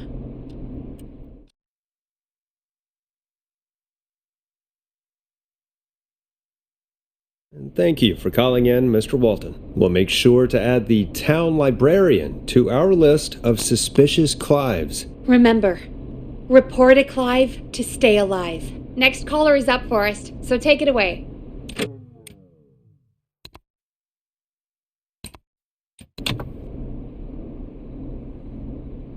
Caller, you're through to Forrest Nash on 189.16, The Scream. Hey, wonderful show tonight, Forrest. Well, that's kind of you to say. Thank you. What's your name, caller? You can call me Dawn. Could you play my tune, Forrest? Your tune. Sure. Long Ride Home. That old song. Sure. We got it. I think I played it the other day. Thanks. It'll be good to hear it again. All right, folks. Coming up is that old classic. Forrest, I don't think you're gonna find that song. What do you mean? I played it a few nights ago. I know, but, we don't have it anymore. What are you talking about? I threw it away. You threw it in the trash? No, I threw it out the window earlier today. And why did you throw it out the window earlier today? Brad was annoying me all afternoon. He played it on repeat because he knows I don't like it. So I grabbed it and threw it right out of one of the office windows. Not my finest hour, but I can only take so much. All right. So, what do we do instead then? Let's just play a different song. We've got more important things to think about anyway. Gotcha. Okay, folks. Here comes some unrequested music. Sorry about that, Dawn. Maybe try again tomorrow night. Sorry.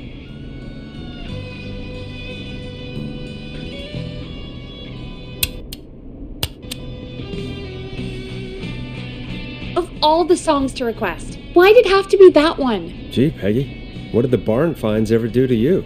Wrote that song, for one. It gets real old when you're forced to listen to it on repeat for years. Why couldn't they just request Roddy? Oh, Forrest, scrap the song. We have another caller.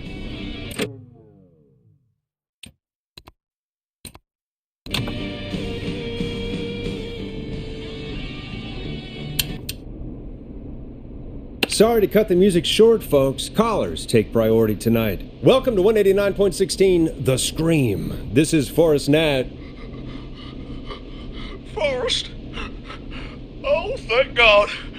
It's me again. Murphy. Talk to me, Murphy. What's wrong? Oh, the killer got me, man. Why did I ever trust a guy named Master Robbie? I warned you not to. Hindsight is 20/20, okay? Forrest, we need to do something. Goddamn piece of... He came to the Gallows waste disposal plant. Beat on me, man. Carried me inside and locked me in a dumpster. I got a flashlight, but... Oh, goddamn. I smell smoke. I think he started a fire. Hold on, Murphy. We'll call for help right now. You gotta hurry, man. I need someone here now or I'm gonna die. Peggy, get the fire department on the line. On it. All right. Now just... Come on, pick up. Hi. Yes, I'd like to report a fire over at the Gallows Waste Disposal Plant. It's an emergency. What do you mean it's not operational? Why is there no backup vehicle? Oh, god damn it! Forrest, that evil son of a bitch slashed the tires on the town's only fire engine. They can't do anything. But I have a few friends who live nearby. Maybe one of them can save Murphy. Where do they live? My friend Alex lives on the corner of Haddonfield and Romero Street, and Catherine lives on the west end of Myers Lane. And there's Jericho on the east end of Myers Lane. But he's... old. Really old. Okay, I'll check the map, see who would be best to do this.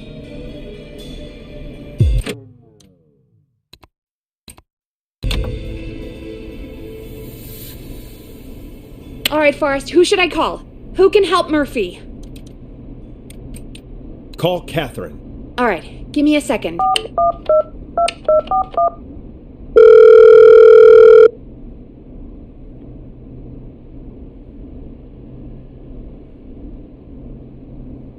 They're on the way.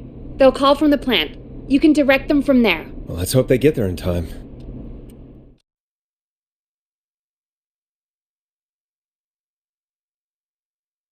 Call coming in. It's Catherine. She and Murphy are now both on the line. Hello, Catherine, are you there? What's happening at the plant? The whole damn thing is up in smoke. God damn it, I'm going in. Oh, my reception is terrible in here. God, my eyes sting. Murphy, can you see anything at all? Yeah, I got a little flashlight. Looks like old cans, bottles, and newspaper. What does it say on the newspaper? It's the Henderson headline. What was that? My reception is terrible in here. Please, Forrest, tell me where to go. Go to recycling. Recycling. Got it. Come on, Catherine.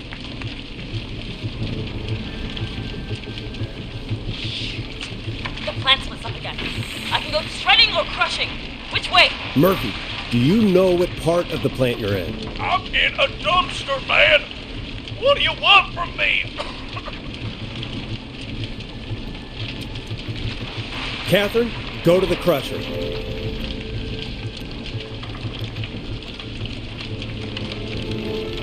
Okay, it's super loud. We're almost out of time. There are 3 dumpsters here. One for Gallows Creed Council, Henderson Disposal, and Quiet Ridge Municipal. Open the Henderson container.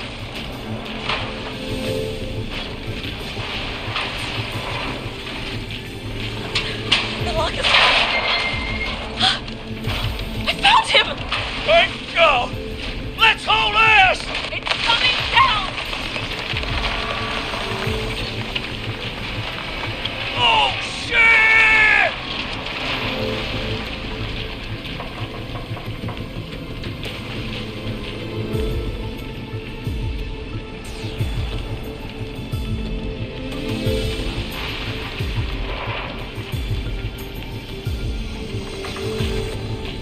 We made it! Oh, man. You saved my life. Thank you. Thank you. And I swear to you, now, I'm gonna raise Fernando to be like you. And I'm getting my money back from Mr. Robbie. Hey, you just get home to your son, okay? Will do, Forrest. Well, folks, Gallows Creek has 2 folk heroes tonight, Murphy and Catherine. I'm sure their deeds won't soon be forgotten. Great job, Forrest. No time to celebrate, though. We got a caller. You know what to do. All right, folks. Another of our good citizens is on the line. Let's see what they have to say.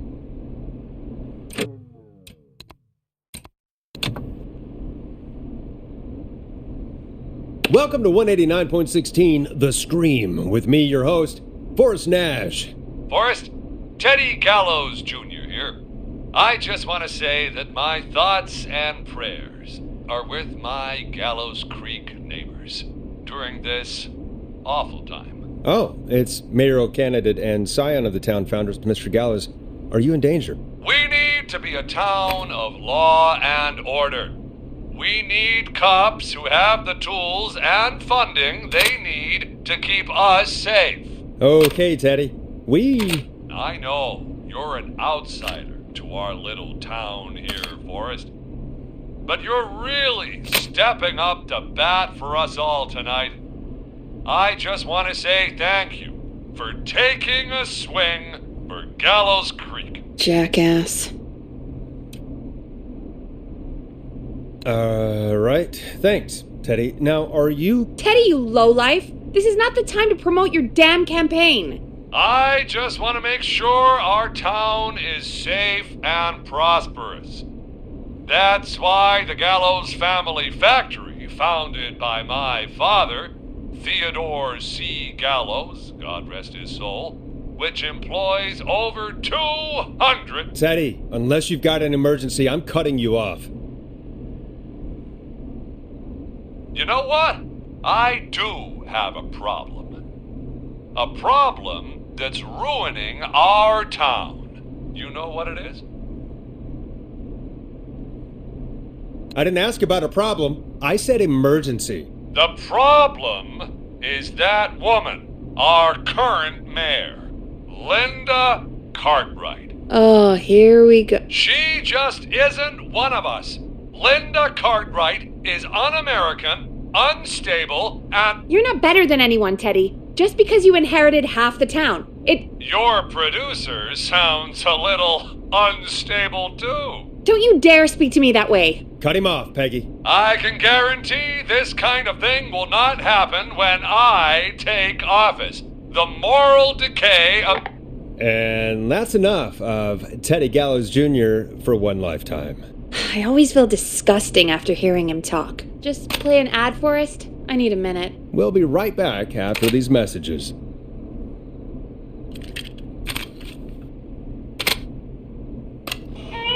The world-famous annual Gallows Creek Harvest Festival is back! We got it all out on Giblet Field. We got the Little Miss Harvest Pageant, Princess Harvest Pageant, Harvest Queen Pageant, Cotton Candy, Corn Dogs, Cornhole, Corn on the Cob, Crokinole, Country Music, Can Jam, Jams, Jellies, Jamborees, Juggling, Roller Rickies, Roller Disco Lessons, Praying.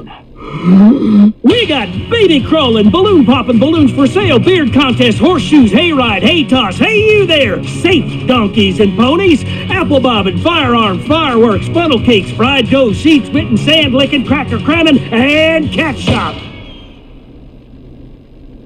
And fake tattoo, face painting, puppets, petting zoo, amazing maze, square dancing, story swapping, spelling bee, quilting bee, and sewing circle, pie eating, lawnmower racing, hot dog eating contest, flower contest, and of course our famous gourd measure-off.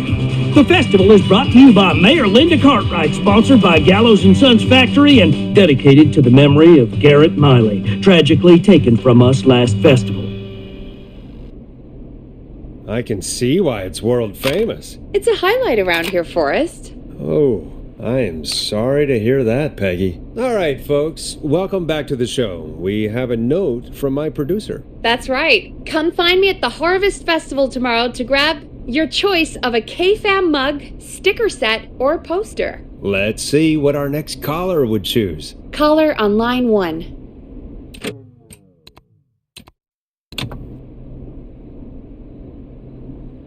Hello, caller. You're live on the stream with me, Forrest Nash.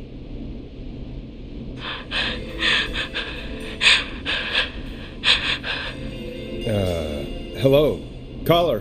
Who is this? I need the police. I'm Forrest Nash. I'm standing in for 911 tonight. What's wrong? There's a guy hunting me and my friends. I think he's killed some of them already. That's him.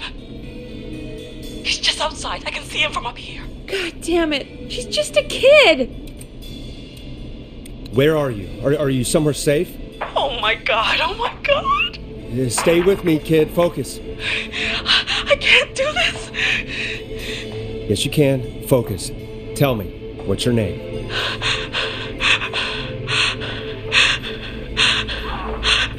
Sweetie, you can do it. What's your name? Carrie. Good. Carrie, listen to me. We're gonna get you out of there, all right? Now, where are you? The old murder house. Upstairs. I'm at the end of a hall. There's a bathroom, a couple bedrooms, a closet. Oh, he's coming. Where should I go? Go to the closet. Okay, I'll...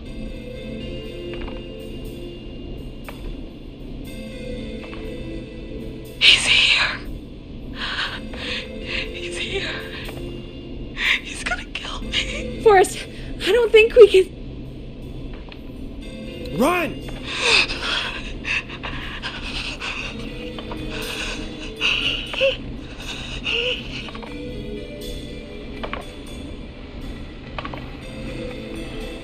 Oh no! Oh no! Oh no!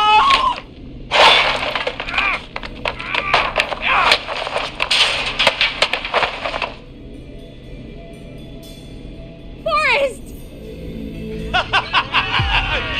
We should have seen your face! What? What? What? Are you kidding? kidding me? Okay, what the hell is going on here? Oh, who's on the phone, Carrie? The cops? It's just a joke, jeez. Wait, isn't that... Jimmy, that wasn't funny, you sicko! Of course I called the cops, but some guy just answered instead. What guy? Forrest Nash! What the hell are you all doing? It's prank night, old man. We're just having fun. That's the kid! The kid who called in earlier pretending to be the whistling man. Friendship quiz. This might work. That's it. I'm out of here. Jimmy, this is a pretty sick thing to do. What? It's whistling night. That little idiot. Whistling night? It's a stupid tradition. Especially stupid since that one kid died back in... Would you take off that stupid mask if it's hard to breathe? Who's under there anyway? Is that you, Seth? Idiot! Seth is right next to you. That's, wait. Oh no. Who are you? Oh no, man!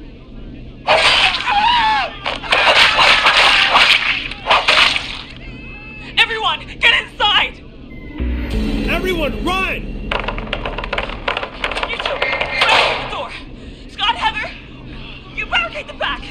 As long as he's out there and we're in here, we're safe, right? You bought time, but not much. Forrest, we have to... Heather, I already called the cops. Forrest picked up. He's the best we're gonna get. Who is with you, Carrie? My friend, we drove out to the old murder house and... Oh, of course! The van! Who's got the keys? Jimmy had them. Jimmy. Oh.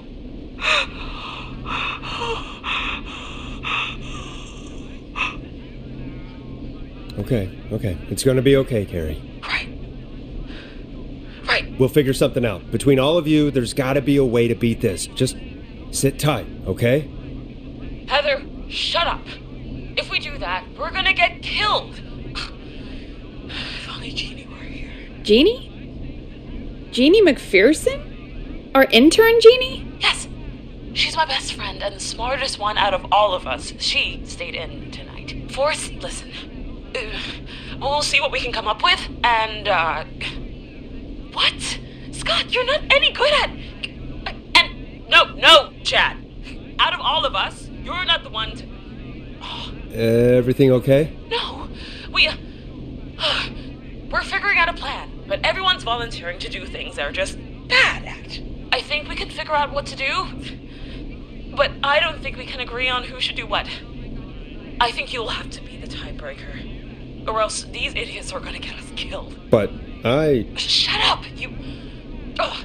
Forrest, I'll call you back. But I don't know anything about your friends. These damn kids never learn. Are you okay? They do this kind of thing every year, Forrest. People get hurt. All right, folks. We're gonna work out a way to save Carrie and her friends. This next one goes out to all the trapped kids out there.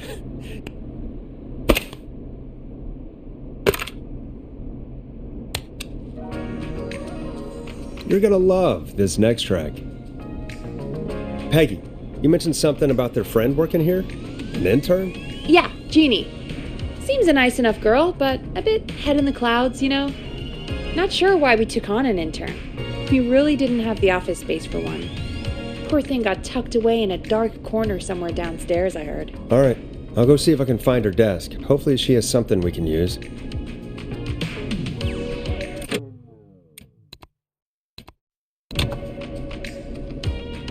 Peggy said her desk is downstairs. Hey, you find anything that'll help us out? Yeah, I found a friendship quiz with all these kids on it. If you think that'll help, then good enough. Carrie's on line 1. Whenever you're ready. This is Forrest Nash back again with an unlucky caller on this unlucky night. Carrie, are you there? Yes, we've got a plan, but we can't agree on who should do what. You want me to be the tiebreaker? Exactly. I'm ready. What's the first step? Okay, first things first. We'll need a spotter, someone who can keep an eye on the killer. We'll need someone on the roof. It's gonna be a hard climb. We're deciding between Heather, Kyle, and Hot David. Heather's got this. Yes, Heather, he picked you. Now please, stop talking about all your cheerleading trophies. Part 2, the whistling man padlocked the gate back to the road. Before we drive out of here, we need someone to pick the lock. Seth, Jennifer, and Scott all want to do it. Jennifer. Jesus, Jennifer, you carry a bump key? Why didn't you say so earlier? Anyway, that brings us to part 3, getting the van keys. I'll volunteer for this. I don't know Jimmy as well as you guys, so it'll probably be easier that way. Then it's part 4. This is a very detailed plan. I'm impressed. Yeah, it's weirdly easier to think when you're about to die. You're doing great. What's the next part? Part 4, we need someone to lead the whistling man away. We need a fast runner. For this one, we're trying to decide between... Who was it again? Hot David, Cynthia, and Scott. Hot David. Yeah, you spend a lot of time running shirtless. You got this, Hot David. Sweet. Okay, let's recap. We get the eyes on the roof. A runner distracts the killer while we grab the van keys and pick the lock on the gate. Now the tricky part. The getaway. Ooh, what's the plan there? Well, we can't all outrun the whistling man. But he thinks we're just a bunch of stupid teens. So, let's use that against him. Part 5. We trick the killer into a trap. Someone can pretend to be injured. Who would make the most believable bait? Who you got? We got Lisa, Tammy, and Cynthia.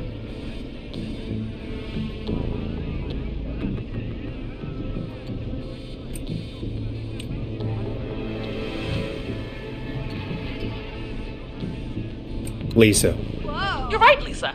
Having to smile at rude customers is perfect practice. That should take care of the killer. And then it's time to get out of here. Finally, part 6. We need someone who can drive us through the woods and back to Gallows Creek alive. Who's our getaway driver? Should it be... Who have we got? Chad, Scott, Cynthia, whatever. Forrest, you know what to do.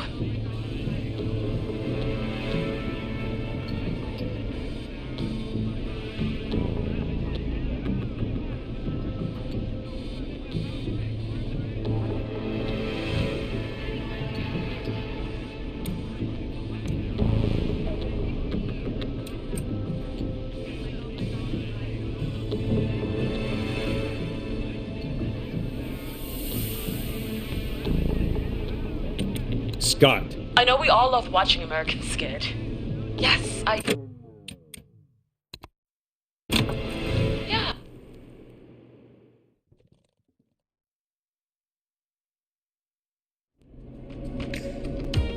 Peggy said her desk is downstairs.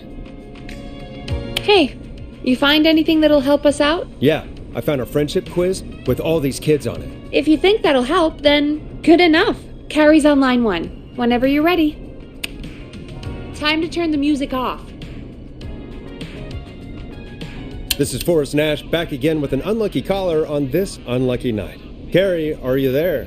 Yes, we've got a plan, but we can't agree on who should do what. You want me to be the tiebreaker? Exactly. I'm ready. What's the first step? Okay, first things first, we'll need a spotter. Someone who can keep an eye on the killer. We'll need someone on the roof. It's gonna be a hard climb. We're deciding between Heather, Kyle, and Hot David. Heather's got this. Yes, Heather, he picked you. Now please, stop talking about all your cheerleading trophies. Part 2, the whistling man padlocked the gate back to the road. Before we drive out of here, we need someone to pick the lock. Seth, Jennifer, and Scott all want to do it. Jennifer. Jesus, Jennifer, you carry a bump key? Why didn't you say so earlier? Anyway, that brings us to part 3, getting the van keys. I'll volunteer for this. I don't know Jimmy as well as you guys, so it'll probably be easier that way. Then it's part 4. This is a very detailed plan. I'm impressed. Yeah, it's weirdly easier to think when you're about to die. You're doing great. What's the next part? Part 4, we need someone to lead the whistling man away. We need a fast runner. For this one, we're trying to decide between... Who was it again? Hot David, Cynthia, and Scott. Hot David. Yeah, you spend a lot of time running shirtless. You got this, Hot David. Sweet. Okay, let's recap. We get the eyes on the roof. A runner distracts the killer while we grab the van keys and pick the lock on the gate. Now the tricky part.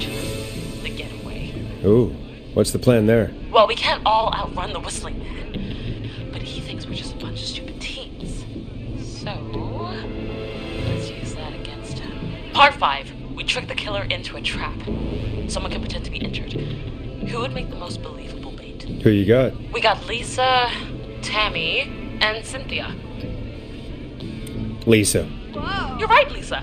Having to smile at rude customers is perfect practice. That should take care of the killer. And then it's time to get out of here. Finally, part 6. We need someone who can drive us through the woods and back to Gallows Creek alive. Who's our getaway driver? Should it be... Who have we got? Chad, Scott, Cynthia, whatever. Forrest, you know what to do. Chad. Oh, perfect. Your go-karting experience will be great, Chad. Thanks, Forrest. We'll just take a few seconds for ourselves, and then it's go time. Sounds good. Talk to you in a sec. Good luck, Carrie. That actually sounded like a pretty good plan. Impressive as hell, right? Damn straight.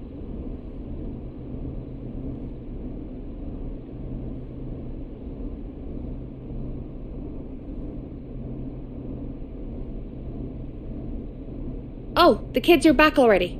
Line 1 again. If you're just tuning in, we're coming to you live with a bunch of teens about to flee a madman. Listener discretion is advised. Are you ready, Carrie? We're good to go, Forrest. Good luck. And Godspeed. You got this. Here we go, everyone. Spotter, to the roof. Go, Heather. She's off and away. All right, Renner. Get ready. Wait for the spotter's signal. Spotter says go. You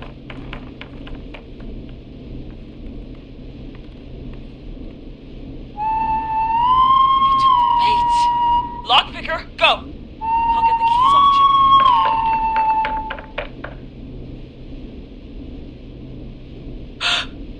Oh, Jimmy. Oh, his face is... The keys, Carrie. You need to get the van keys. His face is lying next to him. Forrest. He got caught. Oh, God. Just, focus. Breathe. Right. The van keys. Got him. It's... Jennifer got the gate unlocked. And Hot David should be back any second. Perfect. It's working. I can't believe it's actually working. You're doing great. Focus. You got this. We got this. Next step, trap the killer. All right. Bait. Get into position. Everybody else, hide.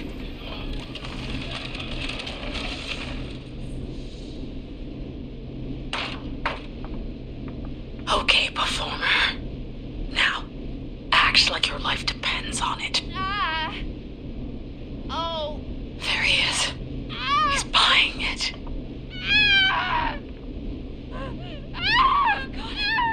Now! Push the bookshelf over!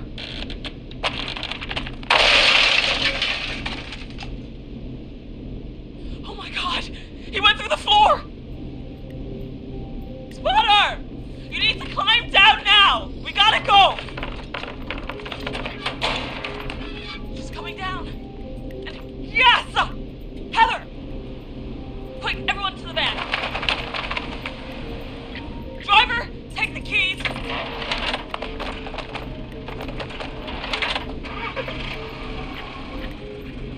The damn gate swung shut.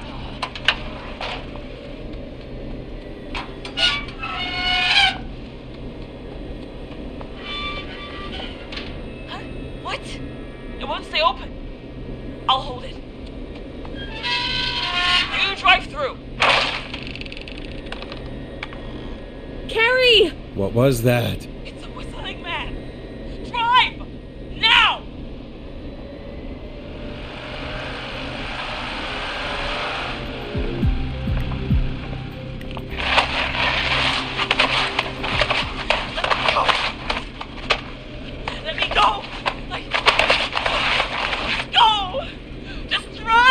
Oh my God. Please, no! No!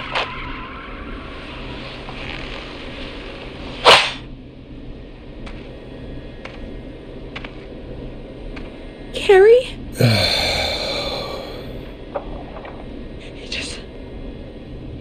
He just stared at me. Carrie! Carrie? Just stared at me and walked into the woods. I don't understand.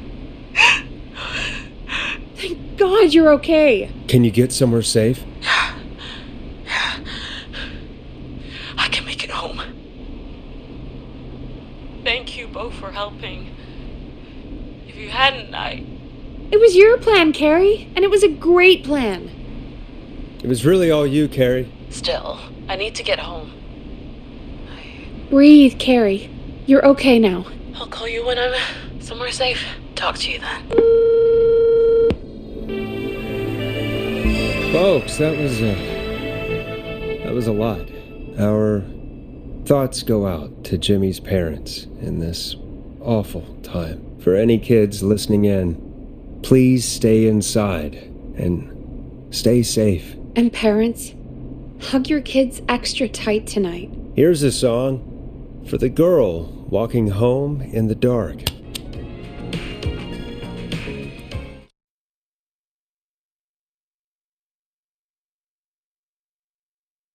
Hey, we had a call come in.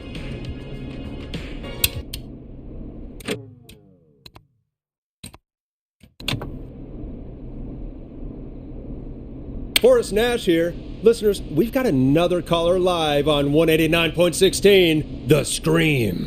What's on your mind, caller? Hey, Forrest. I just wanted to phone in and say that I think I speak for everyone when I say that you're providing a real service for Gallows Creed tonight. It's cool what you're doing, man. Well, I'm just doing my job, friend. Anyway, tell me about yourself. What's your name? Are you keeping safe tonight? Yeah, man, I'm good, thanks. I'm at my roller rink, trying to get everything ready for the Harvest Festival tomorrow. I had a guy from Starling Security here earlier installing the Starling 4000 system, so I'm a little behind. As for my name, my friends call me Roller Ricky, and I now consider you a friend, my man. We're friends now, huh? Well, that's kind of you to say. Thanks. Yeah, man. Sounds like roller skating is more than just a job to you. So is this vocational? I wasn't always Roller Ricky. Once upon a time, believe it or not, I used to go by just Ricky. Yeah, back then, things were pretty rough. I used to roll with a bad crowd.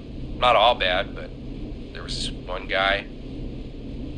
Anyway, some bad stuff went down. I harbored a lot of guilt for a long time and turned to the bottle. I didn't really talk about it or even know how to talk. It's just how it was. That bottle took the best years of my life. Or so I thought. It's never too late, Roller Ricky. How did you turn things around? I joined a support group. I opened up about my problems, and sharing that burden just took so much weight off. It's a long story from there, but I found roller disco. I learned how to have fun again, cutting loose and making shapes. Now whenever I get down, I get down. I'm finally free from it all, man. It's important just to talk to somebody. That's the first step. Ain't that right, Max? Aw,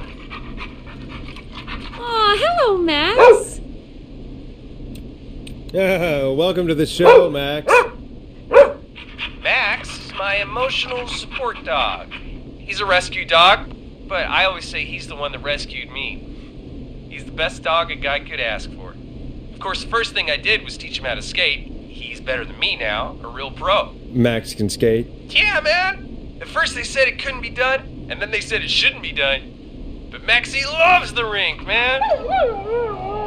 Is that another train, Maxie? Maxie loves trains, man. He's even got that special how to greet them. It sounds like you two make a great pair. Maxie appreciates all the positivity you're throwing out, my man. You know, I'm actually hosting free skating lessons tomorrow at the festival. I think it's a great opportunity to give back to the community. Man, all this talk of skating's got me itching for a boogie. Before I switch my radio off for the night, could I request a song for us?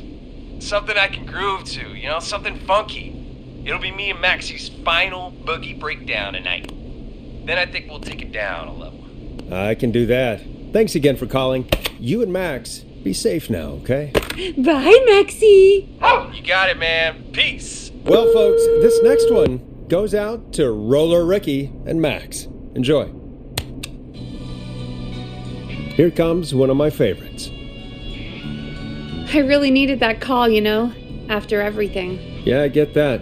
He talked a bit much for my taste, but it is inspiring to hear somebody come back from the brink like that. Yeah, that's what I meant. You were thinking about Max on skates, weren't you? Well, would you look at that? Another caller on the line. What are the odds? Better take it.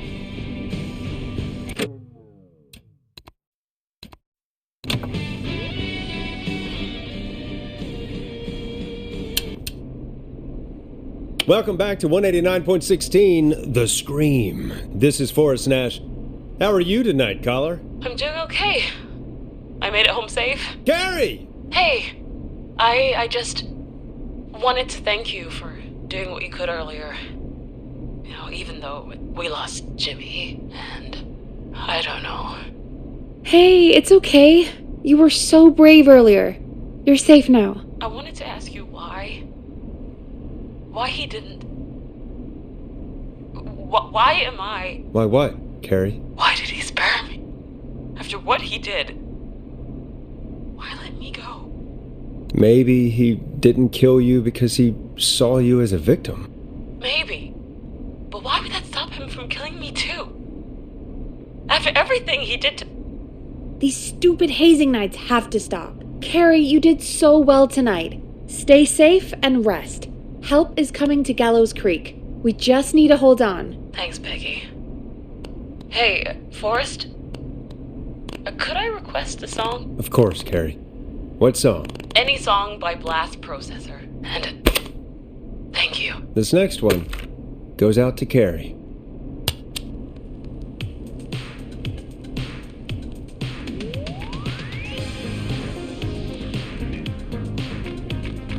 You know, what Carrie just said has really got me thinking. About what? The whistling man left her alone. Why? There must be a reason. When it comes to masked whistling killers, I don't think a reason is a key part of their process. Well, it's something to consider. I need to take a break. If you want to stretch your legs, now's the time. Just hit the Peggy button when you want to get back on air.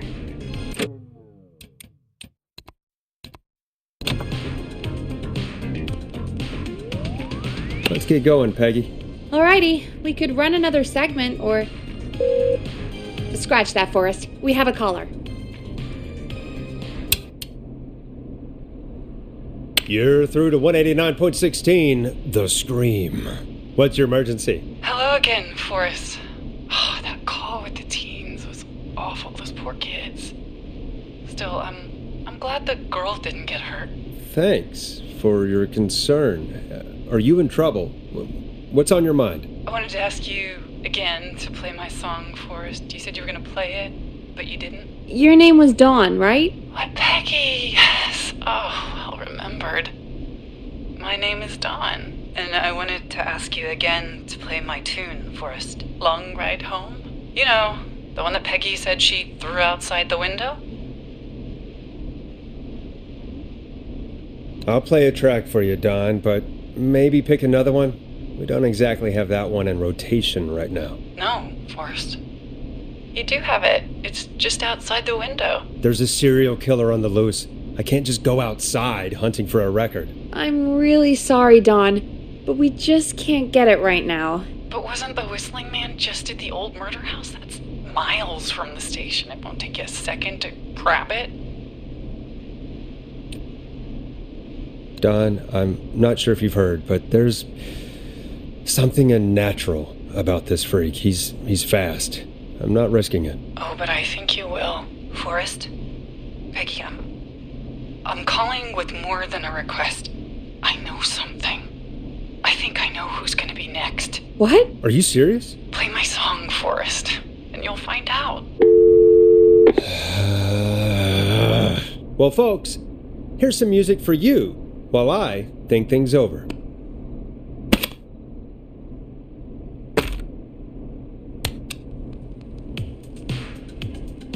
You'll like this next song. Is she serious, Peggy? She's serious about hearing that song, that's for sure. Peggy, I mean, is she serious about... I don't know, Forrest, but we don't really have a choice, do we? If she's telling the truth... All right, I'll do it. You're a good man, Forrest. I'll slide you the key to the fire door. Wait. Our fire door has to be unlocked? Yeah, I never thought about it, but yeah. We should talk to Reggie about that later. Anyway, I'll hold the fort down while you're out. Maybe I'll even get a caller. That could be exciting. 189.16, The Scream. With me, Peggy.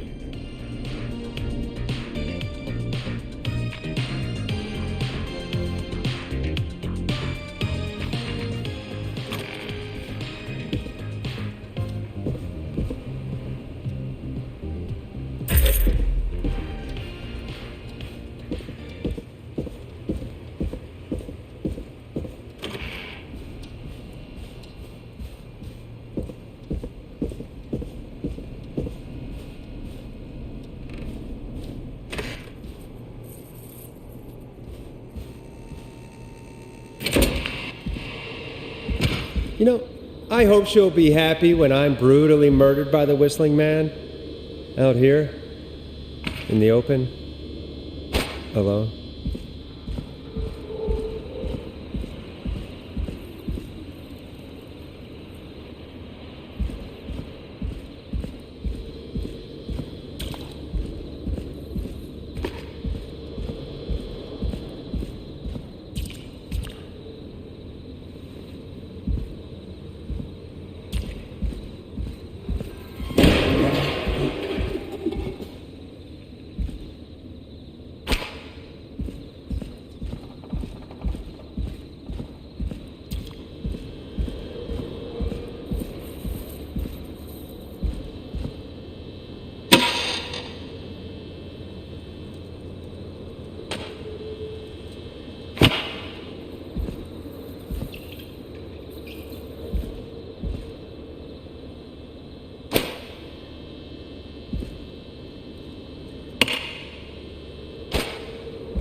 All right, which window would she have thrown it out of?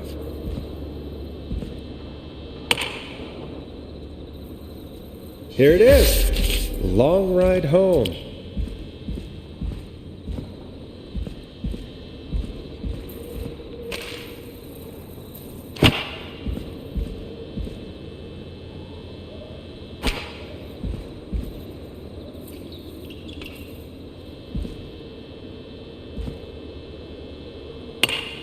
Bingo!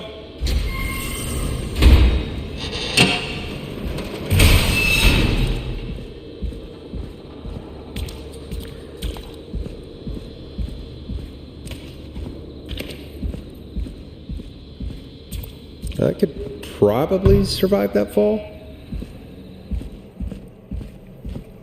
Looks like the janitor's closet. What did Peggy say his name was? Clive?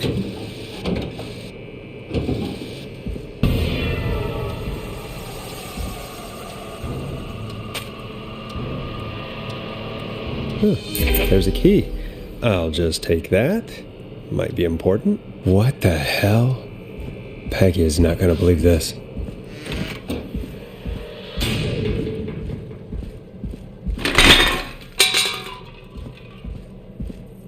I wonder how the show's going.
Isn't that such a good song, folks? And now for... Jesus, Forrest, you've been gone for ages. I thought something had happened. Something did happen. Clive, the janitor, might be Clive, the murderer.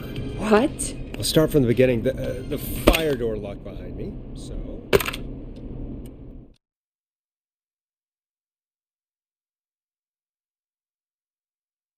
Why did you heave that thing all the way up here? Because the basement's creepy as hell, and I don't like standing around down there. Fair. All right, let's run through this again. We have a creepy board you found in a creepy basement made by our creepy janitor who you think is the creepy whistling man. Yep. And on the creepy board are the names Chuck Brody, Kim Walker, Rebecca Allen, and Aunt Williams. Correct. And you think one of these people will be the whistling man's, Clive's, next target. That's right. And we've got to find them. You said there were 4 locations listed there too? The hospital, the power station, the gas station, and the trailer park. Clive must think the target is at one of those locations. Forrest, you're gonna have to figure out if any of the potential targets are at one of these locations tonight. Hit the button if you need any help. How's it going? I'm ready, Peggy. Are you sure? We've only got one shot at this. I'm sure. Let's do this. Okay, name first. Who do you think the target is? Chuck Brody. And where will I find them? The gas station. Okay, I'm dialing. One moment.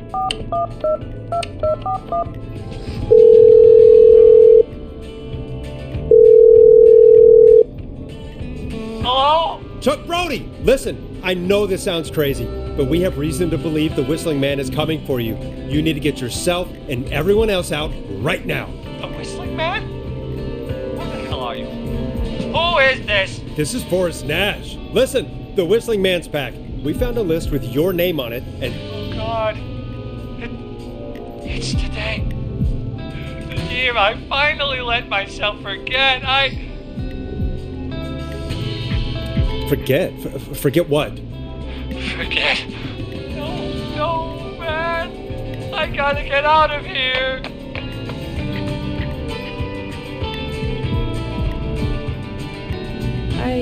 I think he ran off. Well, fingers crossed that Chuck... Jeez! It sounds like something blew up. He's using bombs now? Is Chuck? I don't know. Hang on. We're getting a call. Hello? Chuck? Chuck! Forrest! The whole goddamn gas station's gone up. Is anyone hurt? I don't think so. I got everyone to follow me out. The town's only ambulance was blown to hell, though. Yeah. Damn it, that fireball threw me. I've got to get to the hospital. I'm not feeling great. Forrest, man. I can't thank you enough, but... Yeah. I gotta go. Wait, Damn it. We lost him. What was that about today? Oh, Forrest, the call board is lighting up. Get us into some music while I deal with this. Here's some music while we regroup here on KFAM 189.16, The Stream.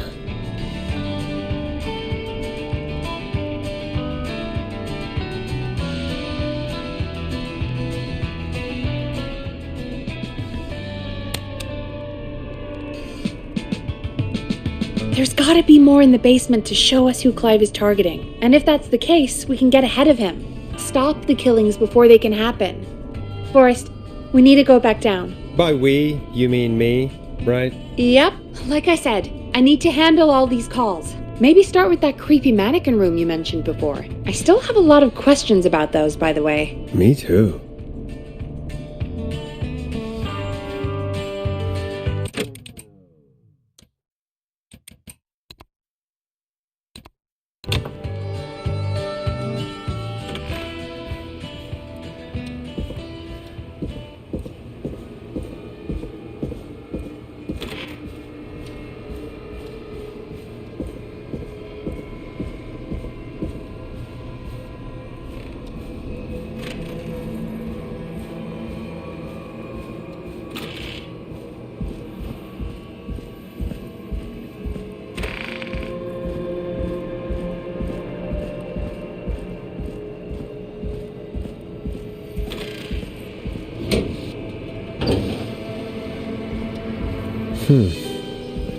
key. Was this always here? I must have missed it when I brought everything upstairs.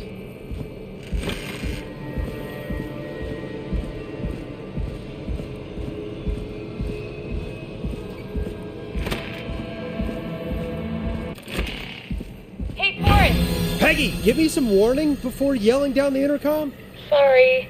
Buzz the intercom when you find something and want to discuss it. Peggy, I've found a tape and a map down here. A map of what? Looks like it might be to somewhere in this storage area. Weird. Well, maybe the tape will give us more information. Give it a play.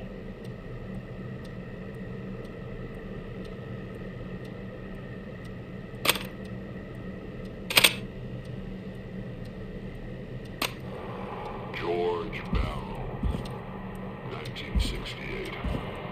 That's when this all began for me. Follow the maps, find the tapes. I'll be waiting. Wait, George Barrow? We all heard that he drowned after a night out drinking. Was it actually Clive? Has Clive really been the whistling man for that long? He says I need to follow the maps and find the tapes. I guess that's what this map is about.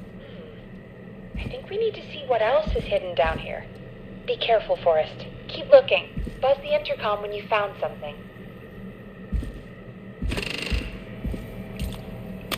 Time of autopsy is 7 a.m. Cause of death is asphyxiation from drowning. The degree of rigor mortis indicates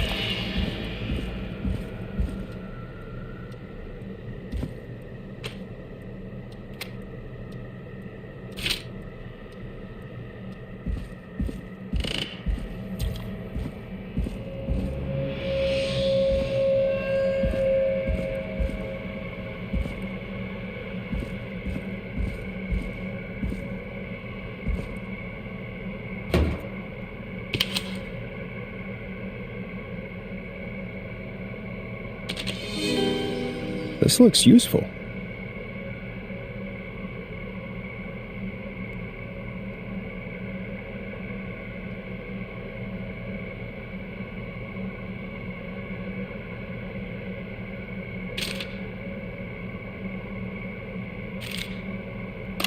small lacerations to arms, legs, and face, typically obtained by running through foliage. Severe blistering to the feet, as though the deceased had been running without stopping.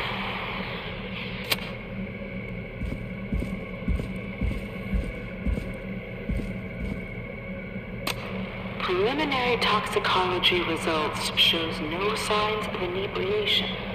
However, a high amount of cortisol was found, indicating elevated levels of stress in the immediate moments before death.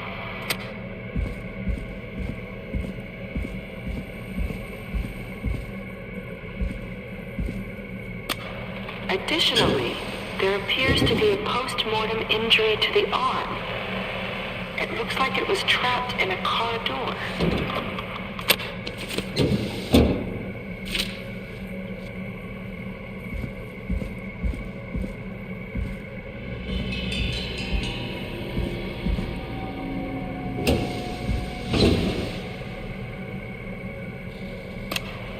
It is the coroner's opinion that the subject likely feared for his life has to and be was important. chased, resulting in a fall from a height into a body of water where he hit his head, was knocked out, and drowned.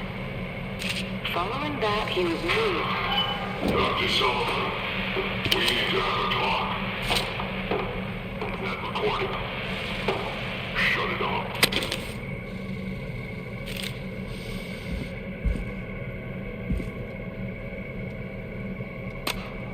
If you're listening to this, then I'm probably dead. What the? Ooh, a new vinyl for my collection. I've got subscriptions to newspapers all over the country. A few weeks ago, I noticed headlines cropping up in those papers, one after the other. Each headline about a murder. Each murder death of someone I knew almost 20 years ago. And each one drawing closer to Gallows Creed, drawing closer to the anniversary. None of us are innocent, but I don't think we deserve killing. All I hope now is that I can save some folk from the worst that I can. I don't know. Do something to make up for what I did back then, I guess. I didn't kill anyone, mind you, but that's past mattering. Now, there's more I could say that I should say, but my employer made it clear that my family would pay a high price if I ever spoke out.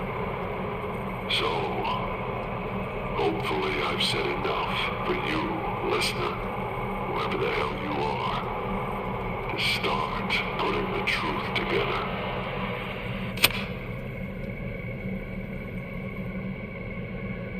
What the hell? Peggy is not going to believe this.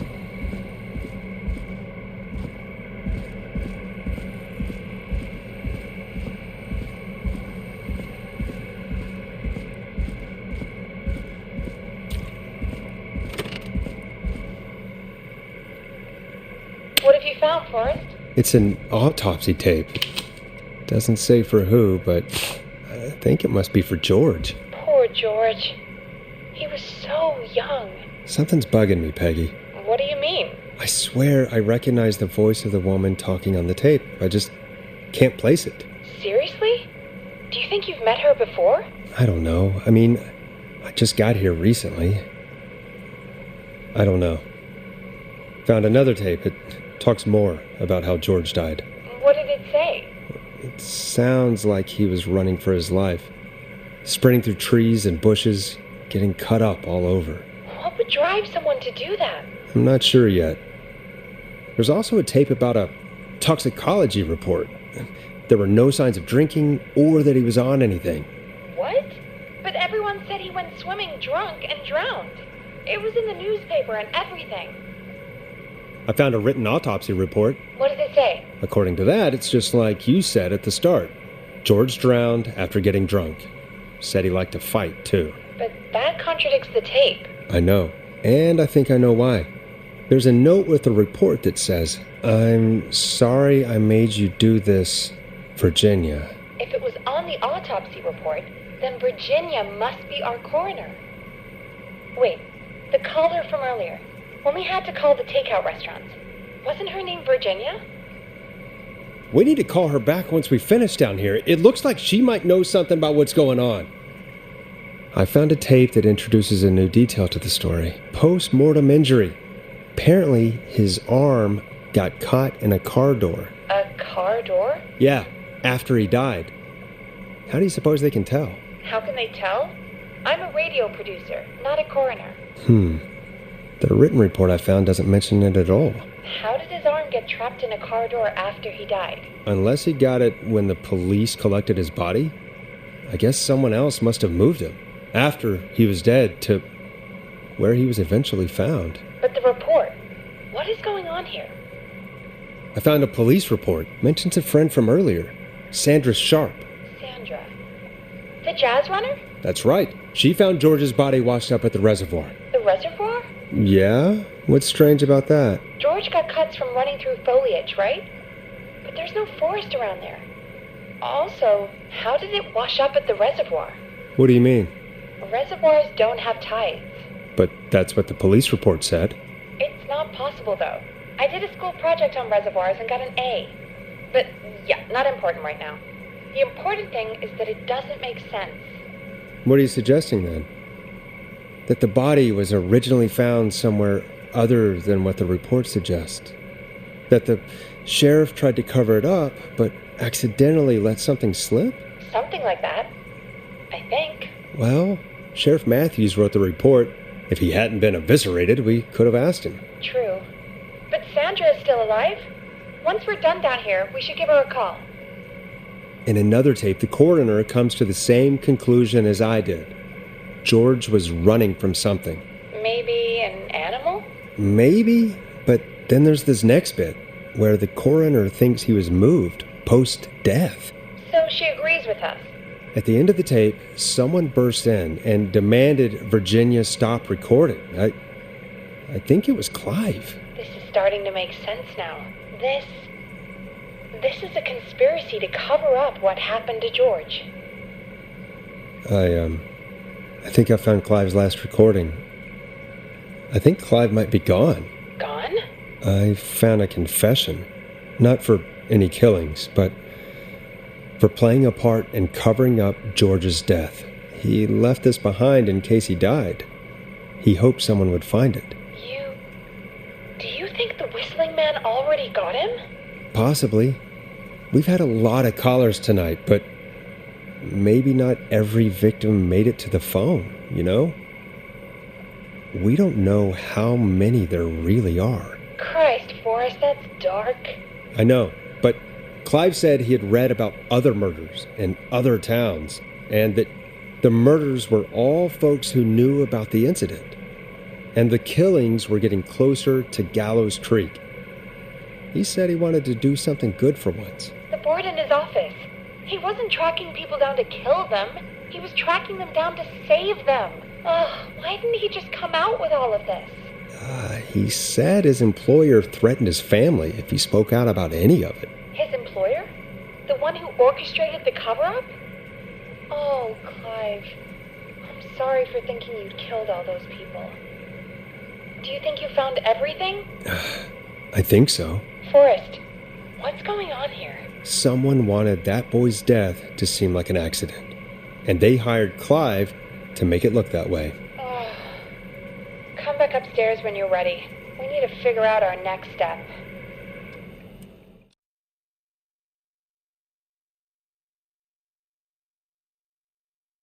Thank God you're back, Forrest. I've been running out of stuff to pad our airtime with. Peggy, you work in radio. Forrest, I'm stressed. I mean, really, how are we supposed to keep a show going with all this happening? This is our job, Peggy. We gotta do it. You're right. So, what's the plan now? I think we should call Virginia back. All right, I'll get her on the line. Okay, Forrest, shut the music off. Hello again, Gallows Creek. This is Forrest Nash. We're circling closer to the truth behind tonight's events. To this end, we're calling back one of our earlier callers, Virginia Sullivan. Fretman Plunker here? Who's this? Is it you? Goose? Plunker, it's Goose. Goose! Where are you? Get your ass here! The party has moved! Oh, cool. Where's it moved to? This old lady's house. She's pretty cool, though. Dude, she said we could raid her liquor cabinet if we stayed and protected her. Of course, we're not drinking anymore. We're staying sharp in case that whistling turd turns back up. The old lady might need our help. Of course, man. Of course. Hey, could you put me on with the old lady? You know, should check if it's cool for me to drop by. Oh, there's that Goose respect we love. I'll grab her now. Hello? Is this Goose? Hey, Dr. Sullivan. Who is this? Hey, Virginia, it's Forrest. I'm glad you're still okay. Oh, Forrest. Sorry, I'm still jumpy. Don't be sorry. You've been through a lot. I'm so sorry this happened to you, Virginia. I thought I was. I thought... Easy. We're not calling to talk about earlier. We're calling because we think you can help us understand why this is happening tonight. Me? What would I know? Well, can you think of any reason why you'd have been targeted? No, I don't think so. All right. When you were attacked earlier, you mentioned a name. Clive. I don't know what I said then. I was petrified, Forrest. Clive's the janitor at our station. And we know you spoke to him in the past. Forrest, please.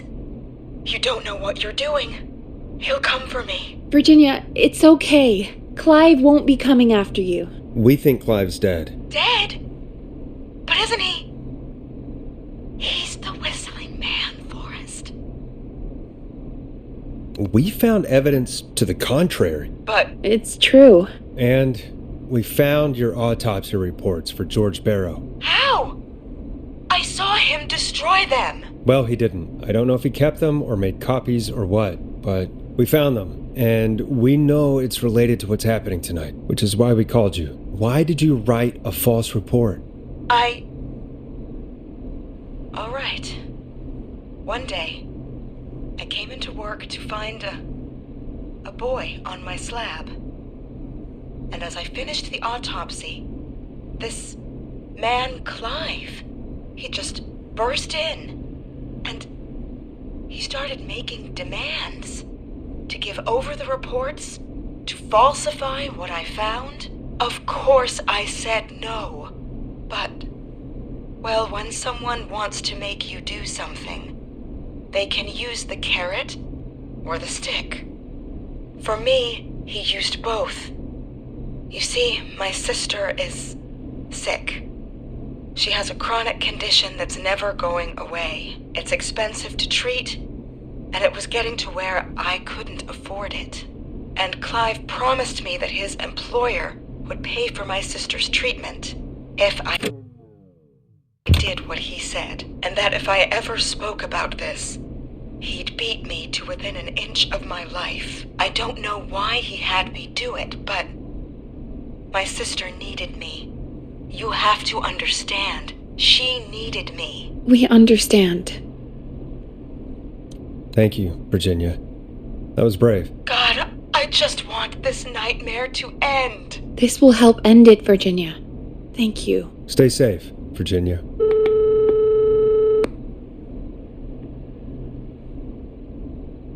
So, Virginia is tied up in all of this. Clive threatened her to keep quiet about George's death. But for who? Why cover up these details?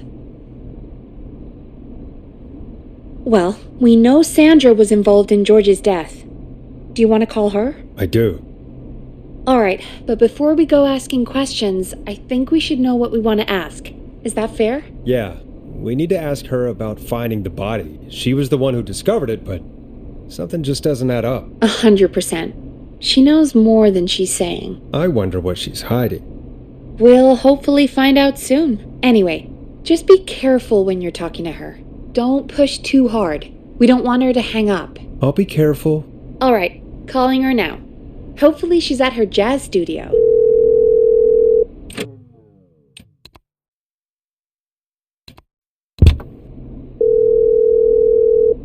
Aha!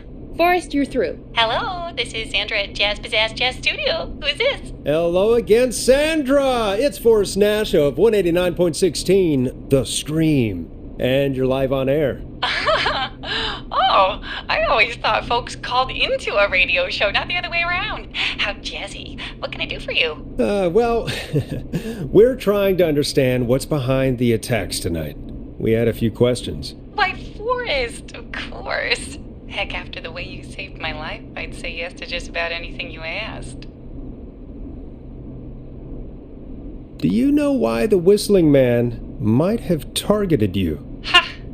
As far as I could tell, he was just a knife-wielding psycho with superhuman cardio. He'd have chased after anybody. Right. Well, we think he might be chasing specific people. People who know about the death of a boy named George. Oh, I don't know anything about that. Sorry. Sandra, we know you found George's body. We have the police report. I don't know what you mean. It's okay, Sandra. We know. You do? You know about? Yes. Of course. This studio is my life. After I found the body in the river, I couldn't lose my studio. Do you understand? Sure.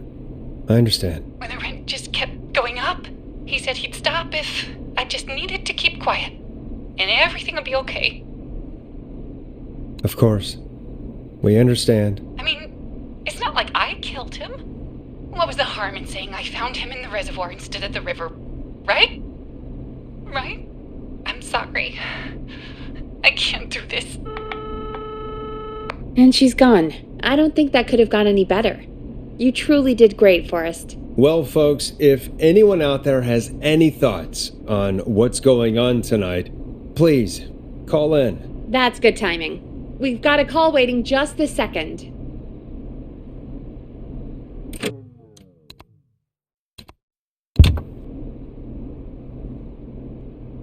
Welcome to 189.16 The Scream, with me, your host, Forrest Nash. Hi, Forrest.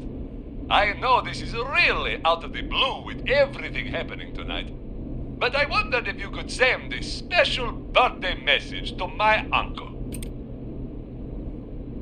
You know what? I'd welcome a change of pace. I'd be glad to. Thank you, Forrest. He's my Uncle Ronnie. His first name's Peter, but he never liked his name. But since he always had salt and pepper hair, even as a kid, can you believe it? Folks always called him Pepper.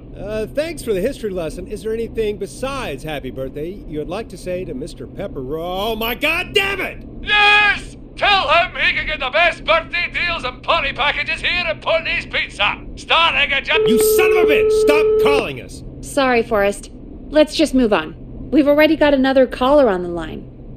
This is 189.16 The Scream. I'm Forrest Nash. You're on the air, caller.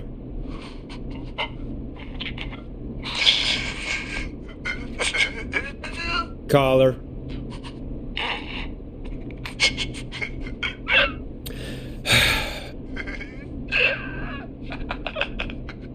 Ponty. Ponty's Pizza always delivers. Come rain or sleet or whistling man, we'll be there.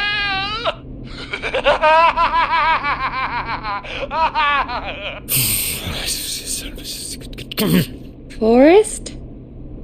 Forrest? Are you okay? Forrest? I hope the whistling man gets in with his own pizza slicer. Jesus, Forrest? Sorry, that was too much. It's okay. It's been a high-stress night. Don't worry about him anymore, okay? Not for tonight, anyway. I think he's spent for now. We've got another call, whenever you're ready.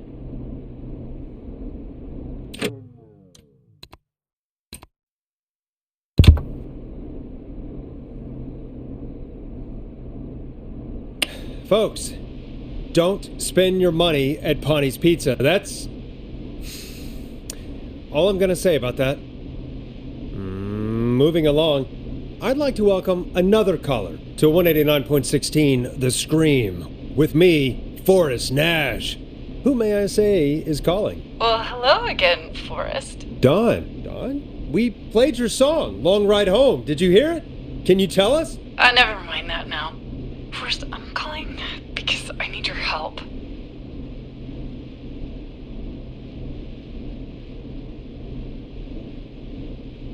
Dawn, we had a deal. Kept my end. Who is the next target? Oh, it's too late for that now. I'll be the judge of that. Oh, fine.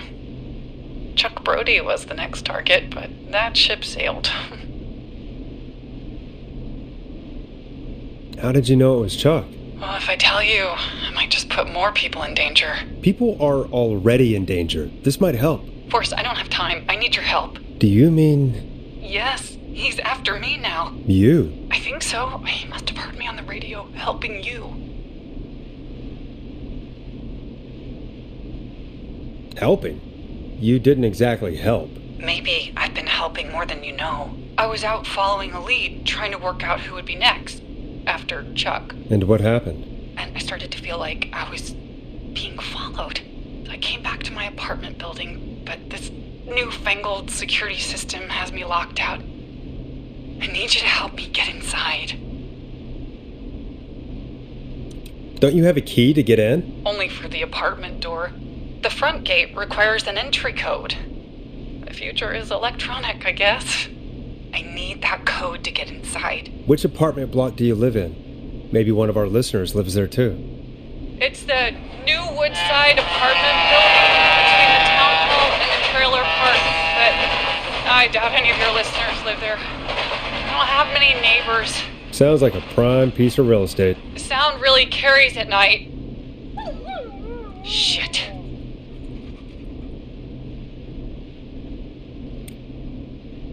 Is that a neighbor's dog? Yes, it is. Boy, I wish he'd muzzle that thing and... Oh. And now he's blasting David Scopo out of his window. This night can't get any... The whistling man. He's coming down the street. I don't think he's seen me yet. Forrest, please. I need your help. I need the code for that security system, or I'm gonna die. What's your neighbor's name? I don't know my neighbors, remember? Please. I need to get in. What's the name of the security system? There's a sticker on the box. It says Starling Security 4000. There's a keypad, and it looks like it wants a 6-digit number. Starling Security 4000, huh? That's right. Very newly installed. I need the key code before the whistling man gets me. Yeah, of course. Don't worry, Don. Thank you, Forrest. I knew I could count on you. I'll sit out of sight. Call me back soon. All right, folks. Here's a little tune for you all to enjoy while I try to break Dawn into her apartment.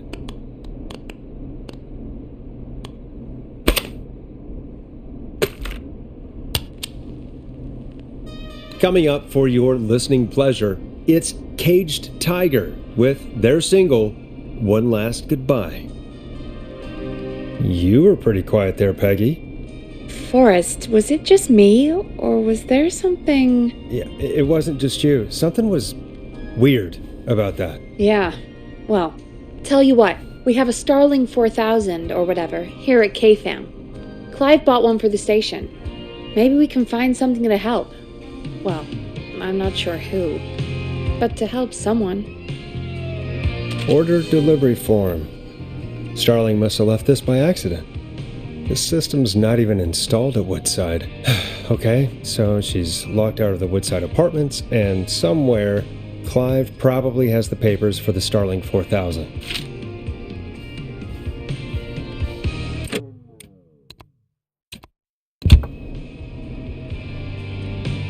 Starling 4000 User Manual. Ah, these codes should come in handy.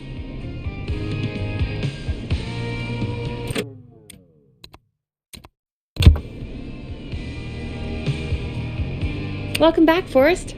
Find anything? The Starling 4000 Security Manual. It's got a bunch of codes. Good. And did you find anything else? I saw a list of everyone else who bought the Starling 4000. Know who was on there? Oh my god. Roller Ricky! Do you think we should give him a call? Is that crazy? I don't know what you'd say, but... That might be a good idea. Okay, one moment. I got the number here. Patching you through.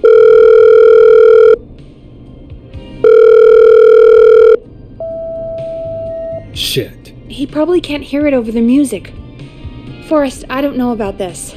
This is super weird. Just put me through to Don. I'll take care of this one way or another. Okay, if you say so.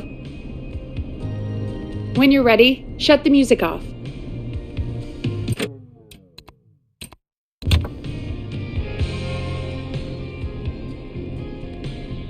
Line 1, whenever you're ready. Don, are you there? This is Forrest Nash from 189.16, The Scream. Oh, thank God you're back. I've been so afraid. What's the code to the gate?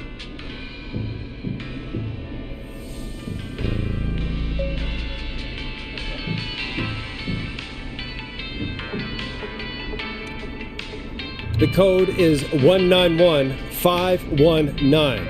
Thank you, Forrest.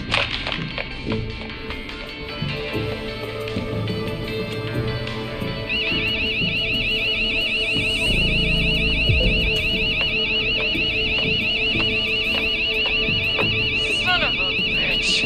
Ah!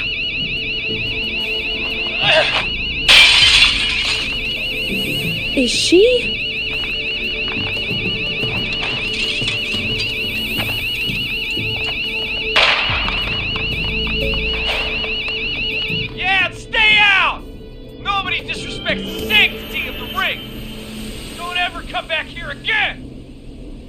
I'm calling the cops! Thank God. Hello? Is someone there? Ricky, get back inside and turn on the radio. Whoever that was, she was trying to break into the ring. She? Forrest, man, you got no idea. That was him! That was the whistling man. The alarm gave me just enough time to get my rifle. I don't like hurting folk, but I can't let anything happen to Maxie. He's my best friend, you know? Listen, man, I'm heading back inside. Gonna barricade that window. My man, thank you. You and Peggy can skate for free whenever you want, forever. That's a done deal. Thanks, Ricky. Can't wait. You got it. Talk to you soon. Okay, Gallows Creek, here's some music while we process what just happened. So, the whistling man is a woman? I had my suspicions. Yeah, sure, Forrest. You just never mentioned it. She called up. You spoke to her multiple times. Yeah, she seemed pretty normal. Why do you think she requested that song?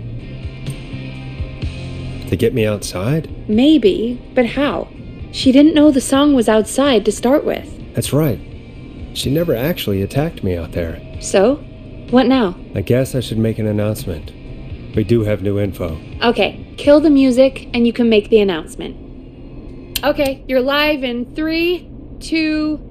Hey folks, this is Forrest Nash here. I hope you're all safely locked inside. For those of you listening to that last call, you might be wondering what to make of it all. Here's our take. We now believe the killer is actually a woman, one who might manipulate you into letting her in before she attacks you. We're neighbors. Look out for each other and stay safe. The killer was calling themselves Dawn. This could be a fake name. If anyone needs help or you have info on the killer, please call in. You folks have my new number, right? It's 911. Hopefully, our next caller can help shed some light on our killer. Hey, we had a call come in. Okay, folks, time to take a call.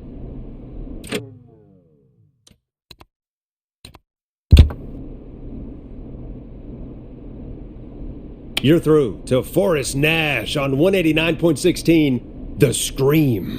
Hey, man. Murphy? Damn straight. What's going on, Murphy? You in danger again? Nah, man. I've just been listening to the show here at home. And since you asked folks to call in if they could help out, well, I'm calling. I don't know if I can say as much as other folks have, but I figure I wouldn't be a good role model to Fernando if I didn't try to help, you know? You're a good father, Murphy. Absolutely. Fernando's a lucky kid. Oh, thanks. So, what do you want to know? Well, what can you tell us? I don't know, really. All right. Well, do you know anything about the death of George Barrow? Absolutely nothing. Okay. What about the killer herself? Herself? Man, I didn't get my ass kicked by a lady. The man I went toe-to-toe with was a man. You heard the last call, right, Murphy? Yep. So you know it's a woman, and you were trained by a VHS, Murphy. I know, but... Man, how could it have been a woman under that mask? Let's just move on. Do you know anything about the history of the Whistling Man? No, sir. Tonight's the first time I ever heard of him. What? I moved here 3 years ago, man. What do you want from me? Hey, man, no worries. Just thank you for trying. Right. Sorry I couldn't help y'all more, man. Now, if you'd have asked me about gators... Forrest, we have a call coming in. Sorry, Murphy. I think that's all we've got time for right now. All right. I'll catch y'all with the gator talk later. Night. Well, folks, that was a bust. But perhaps our next caller has more they can tell us. Let's find out.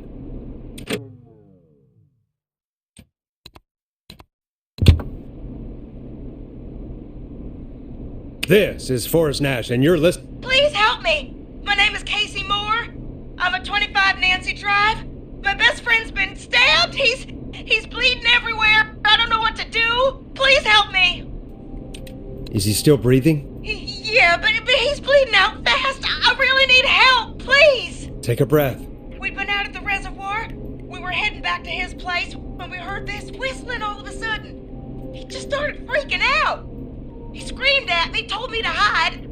I'd never seen him like that, and I just panicked and ran and hid in a bush. Oh no. Forrest. Then what happened? He went up the road and talked to someone. I couldn't really hear or see anything. It sounded like he might have known the person, and they just stabbed him. Casey, was his attacker the whistling man? The who? They had a mask and wore all black? That's all I know. Please, we need help here. I'll get you help, but I need to know. Where did the masked person go? They left. They left him to bleed out. I waited until they were gone, then dragged him into the garage and called 911. Wait, why didn't she make sure he was dead? I don't know. I think I heard them say something like, "It's not so funny now, is it?" Before they left, but please, he needs to get to the hospital. I can't drive, so we need an ambulance. Forrest, the ambulance was destroyed in the explosion at the gas station. You should get all the info you can. What's your friend's name, Casey? It's Jason Parker. Can you tell us where Jason was stabbed? They stabbed him in the stomach, and then stabbed him again in his leg when he was on the ground, and it's... Oh, the knife is still there in his leg. We'll be right back. Peggy, patch us through to the hospital. On it. Phoning St. Gabriel's now. Switch to line 2. Hello, St. Gabriel's Hospital. How can I help you? Hi, this is Forrest Nash from 189.16. We have a stab victim at 25 Nancy Drive named Jason Parker. He's been stabbed in the stomach and the leg. He's bleeding heavily. Oh, God, I'm sorry. But the ambulance is... well, you know. I know, but please, we need something, or he's going to die. Forrest, Listen, you're going to have to get him here. We need to see him, and we can't get there ourselves right now. We don't have any way to drive him right now. And even if we did, he's bleeding out fast. All right, listen. We need to buy him time to get here. That means stopping the blood first, and then finding someone to stabilize him. To stabilize him, you really need someone with first aid training. Do either of you have any? No. Me neither. Damn it. I'm really sorry about this, but I have other patients who can't wait. All I can do is talk you through the procedure as quick as I can, and then leave the rest to you. You think you can handle that?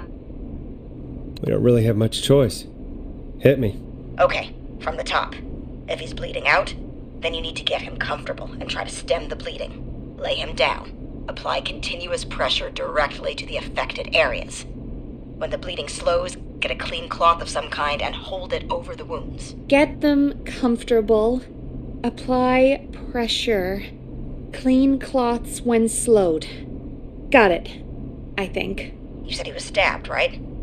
If the object he was stabbed with is still in him, don't take it out. It's stopping the worst of the bleeding right now. If anything, you should secure it so it stays where it is. I wouldn't have thought of that. It makes sense, though. God, that was a lot of info. But I think we can handle this. Glad you got it so far, because there's more to go. I'm still with you, Doc. What else do we need to know? If he's lost a lot of blood, he may enter shock. If he does, act fast. If you applied a cloth and it's bleeding through, don't remove it. Just apply another on top of it. If it's safe, elevate his legs to get blood circulating to his vital organs. Try to keep him warm. Get him to rest and reassure him. We need the patient to stay calm. All right, don't replace bandages, elevate his legs, keep him warm and calm. This is a lot. I'm really sorry. That's as much as I can give you right now. Try to stop the bleeding, find someone to get him stabilized, and get him here as quick as you can. Good luck. All right, Forrest. Casey's still on line 1. Hello? Hello? Forrest, are you there? Hi, Casey. I'm here. How are you doing? I need help! I've been putting pressure on his stomach wound since you left, but he's still bleeding. I don't know what to do. That's good, Casey. The nurse said to do that. What about the knife in his leg? It's gotta be hell. Should I pull it out? No, don't touch the knife. The bleeding will get worse if you pull it out. Are you sure? I'm sorry. I'm gonna stop making suggestions. No, don't worry, Casey. We're a team here. We're all going to get Jason through this. Casey, is his leg wound bleeding right now? I hate looking at that knife. Yeah, it's bleeding. His stomach is worse, though. I think we need to secure the knife so it doesn't move around. Do you have anything you can tie around it? Yeah. There's some laundry piled up on top of the dryer, some cloths on the hood of the car, and what else? I guess I've got my jacket.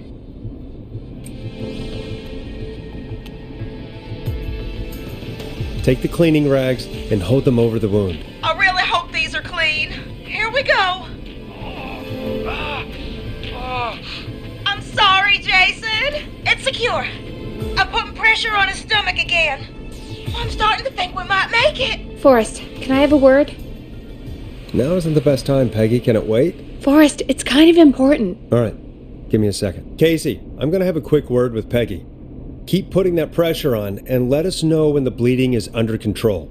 You're doing great. But what if something happens? We'll still be here. Just shout if you need anything, and we'll be there. I promise. Okay. I'll wait. Jason, please be okay.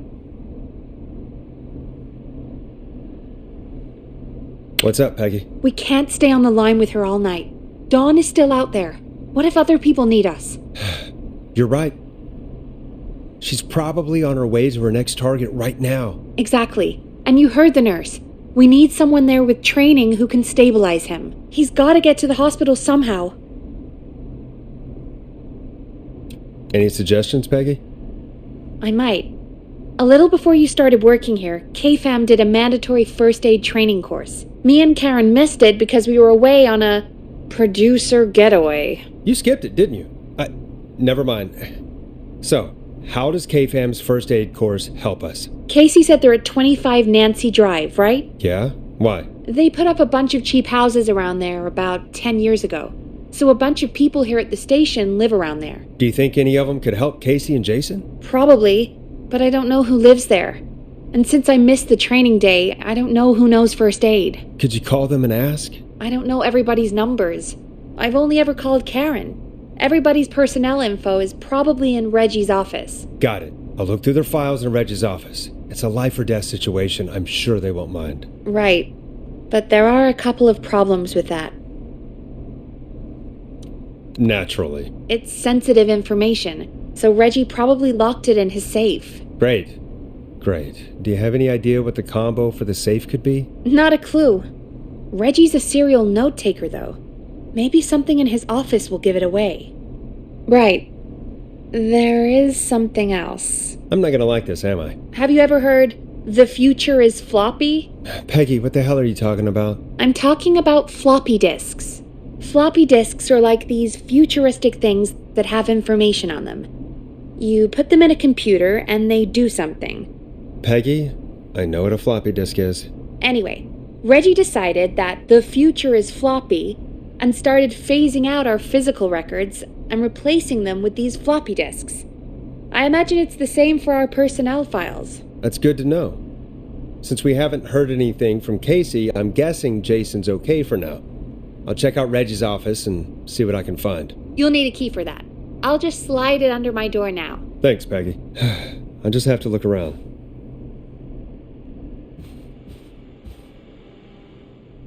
Good. I'll patch my mic down to the office so you'll hear me over the intercom.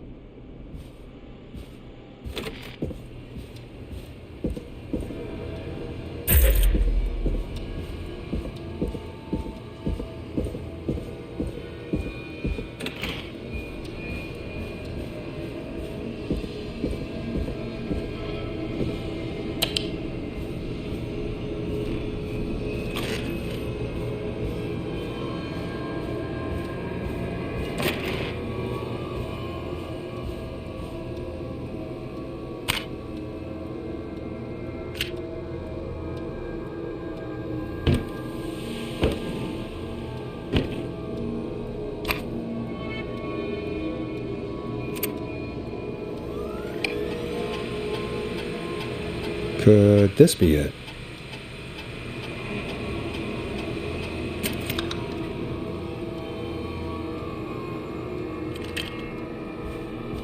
Looks like I need a 4-digit code.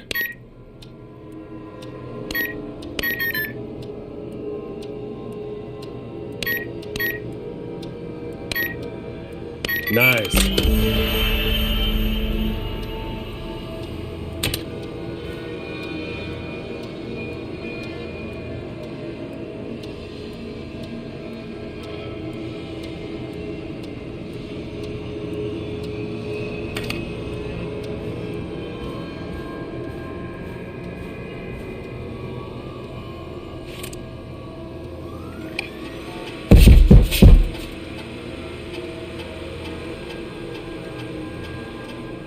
Hey, Peggy, you there? Yeah, I'm here. Did you find what we need? I think I know who our best bet is to help Casey and Jason. All right, good work. Who should I... Hello? Is anybody there? Please pick up. Casey, I'm here. What's wrong? Jason started going pale. I tried to get him to rest, but he just threw up everywhere.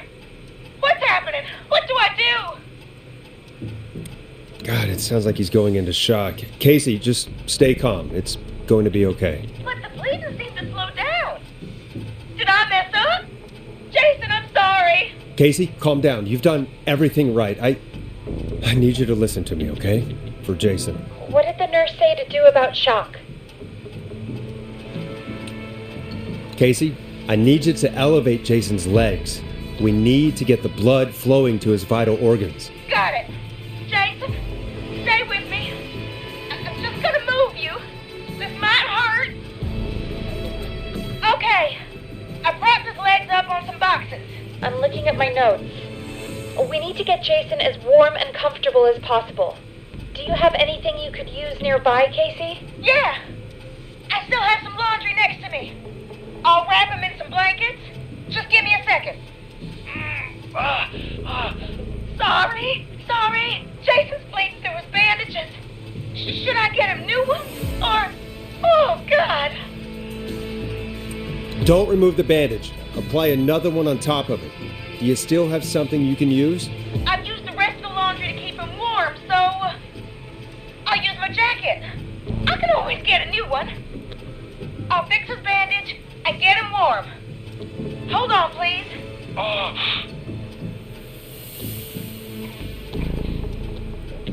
Sorry. I'm done.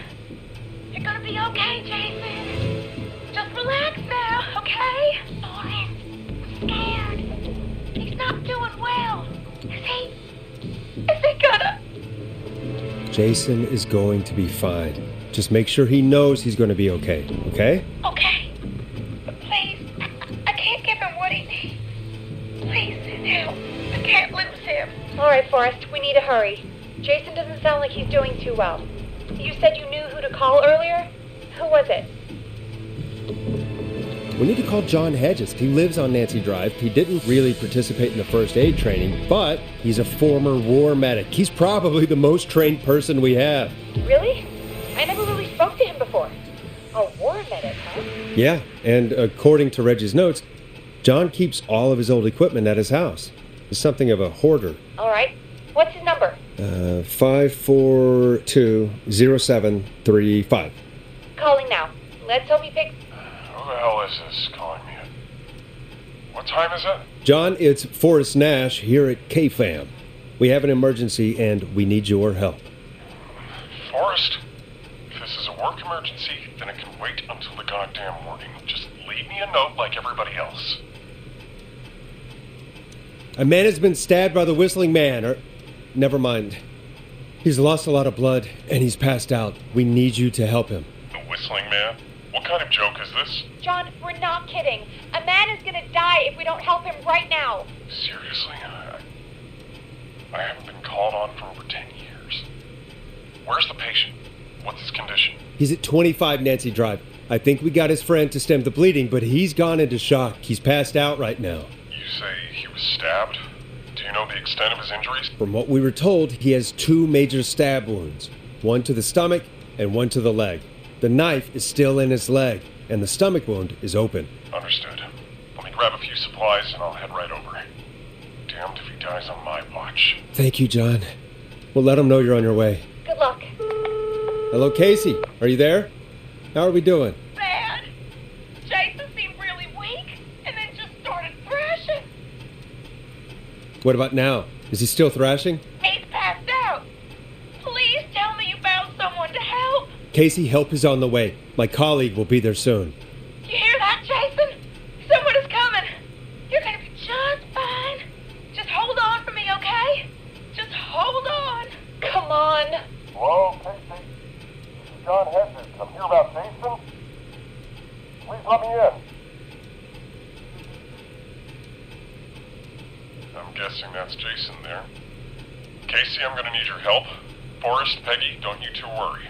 We've got this from here. Okay. Forrest, we'll call you back later. I have to go now. Good luck, everyone. God, I hope he's gonna be all right. And with that, the show moves on. We're sending our best wishes to Jason. Well, after all that excitement, I think we could use some music. Come back upstairs when you're ready.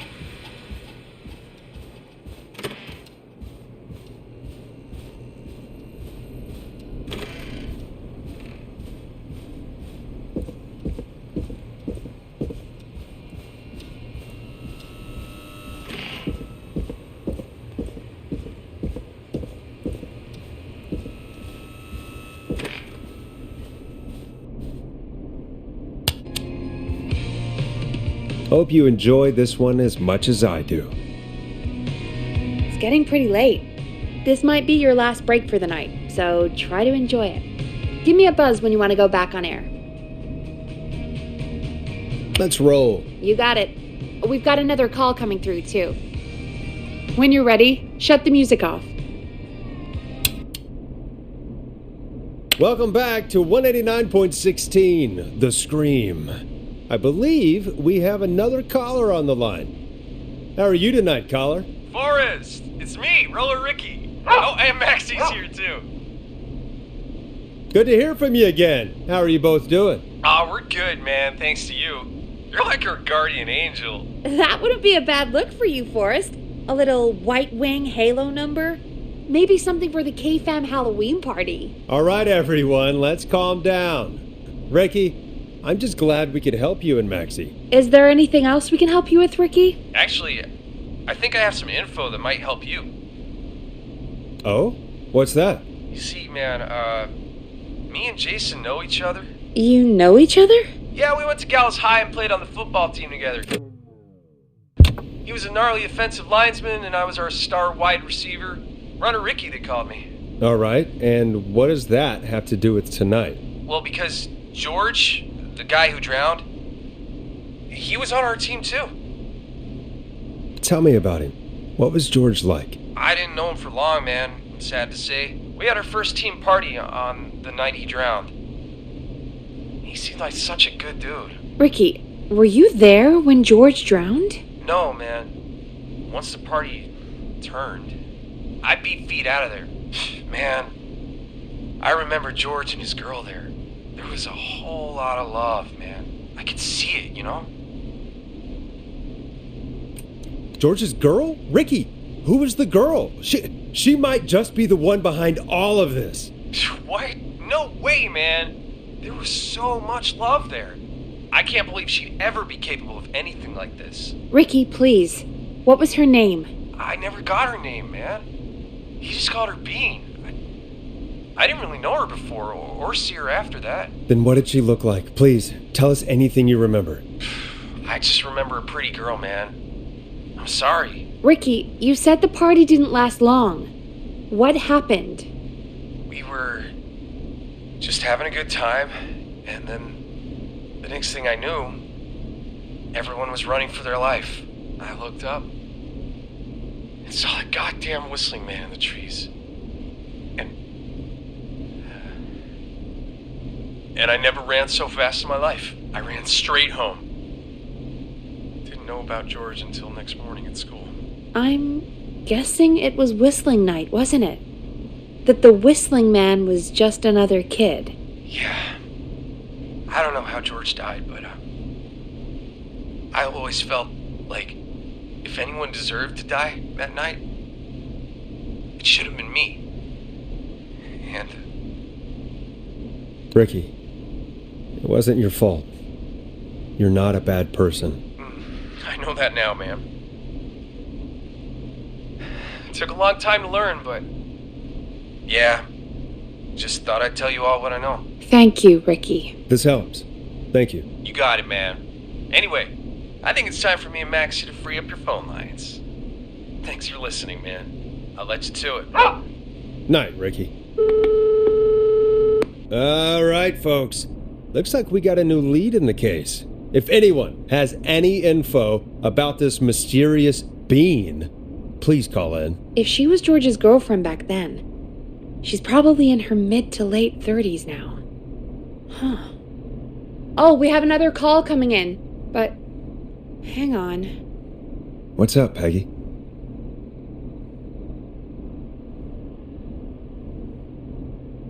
Peggy? You're gonna want to take this call off the air. Who is it? Just do it. All right, folks, it's time for another track. Here's one to help you sit back and relax. We'll be right back after this. I hope this is good news, Peggy.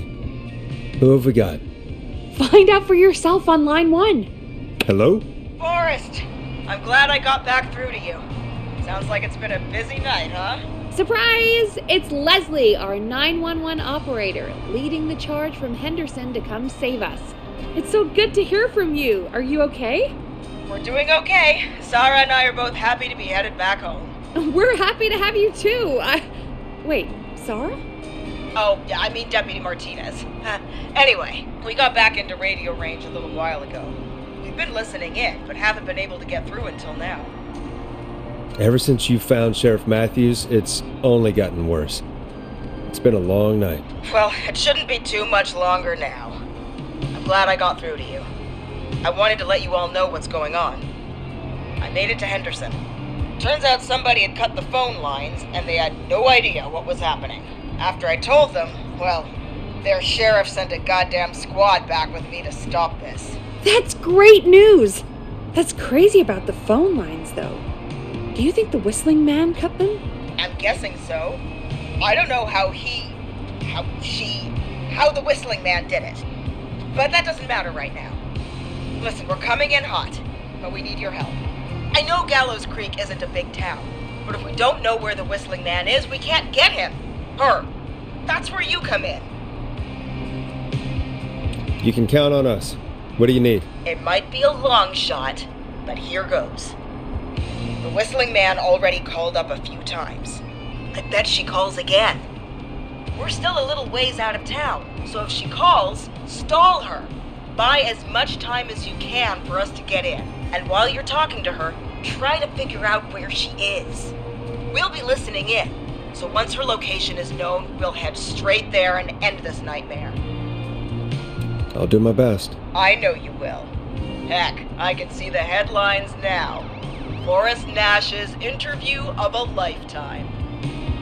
Anyway, I'll radio the other cars and tell them the plan is a go. Hopefully the next time I see you, it'll be with our killer behind bars. Take care now. We'll see you soon, Leslie. Oh, thank God. It sounds like this is almost over. We're nearly through this. Best we don't waste any time then. Let's get back on air. You got it. Okay, Forrest, shut the music off.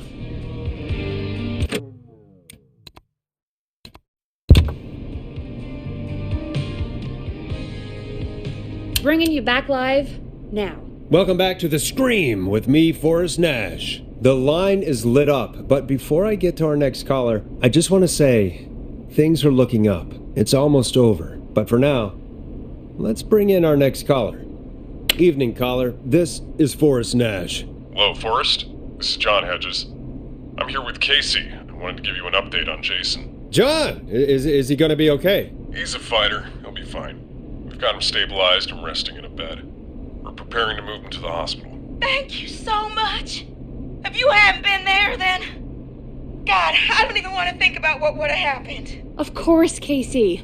We're just happy he's okay. John, Casey, you two did all the work. Tell Jason to get well soon from us, whenever he's up for it. Well, why Why don't you tell him yourself? Is this Forrest?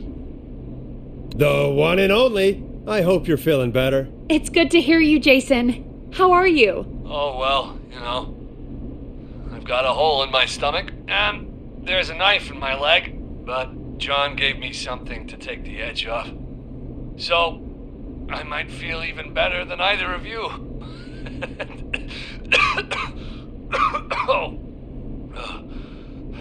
Take it easy until you get to St. Gabriel's. I will. But, before that, I needed to call you. I'm guessing the Whistling Man is still out there? Yep. As far as we know, anyway. I was worried you'd say that. God damn it. Actually, I'm glad you called. I wanted to talk to you about what happened earlier. Go for it. We spoke to Roller Ricky not long after you were attacked. You spoke to Ricky? Is he alright? He is now. I mean, he was attacked earlier, but this call came after. Hey, guys, I'm really sorry, but there's a call on the other line. I just need to make sure we don't have another situation brewing. You fill Jason in on what happened. I'll be right back. Sure, Peggy. Sorry, Jason, where was I? Yep. Ricky's fine. You don't need to worry about him. That's a relief. He told us about George. Sounds like everything's finally coming out now. It's been tough to hold it all in. Sounds like you've been holding back about something awful, Jason. I'm part of the reason my best friend is dead, Forrest. And the few who knew about it said if I ever said anything, I'd find myself in jail. For a long time. It was hell. And then the town just moved on. Like he'd never existed. What happened that night? I went along with the stupid prank, that's what. Whistling night. Some of the guys on the football team had an idea for a way we could haze the newcomers. We decided to plan a party in the woods and have the Whistling Man crash it. It was stupid. We each had a role. I was the stabbed friend. At the party that night, I left the group for a second, met our Whistling Man, pretended to get stabbed in front of everyone. Started an almighty panic, those screams. That was the last time I saw or heard George alive. How did George die, Jason? I don't know. I was playing dead. But when I heard her scream... Ricky mentioned a girl named Bean. Is that who you mean? Bean? Oh, yeah. I guess George did call her that. Yeah. He called her Bean. I heard her again tonight, Forrest. Her name was... What? What happened? Are we still on air? No, we're not. Seems like the power is completely gone. How do we get it back on? I don't, we can use the emergency generator down in the basement. Reggie picked it up a while ago in case we ever needed to do an emergency broadcast. An emergency broadcast? Emergency? Nuclear war, alien attack, broadcasting a serial killer's location to the cops so we can end this nightmare. Fair point! It's in the storage area, in the far back corner, up on the wall. You might have spotted it earlier when you were digging around for all those tapes. It'll have a big red button. Just press that. I'll see you when you're back.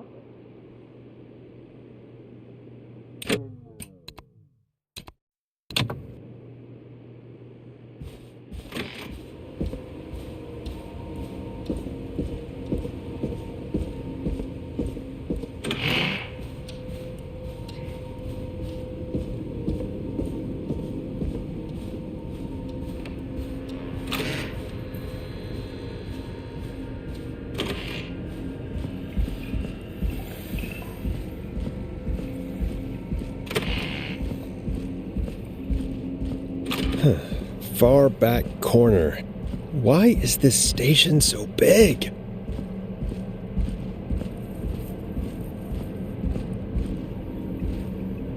That must be it. Boom! We've got power.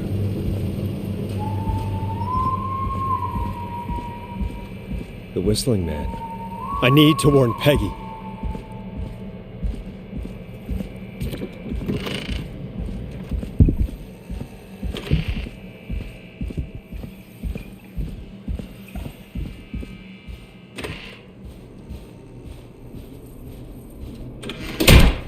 What the hell?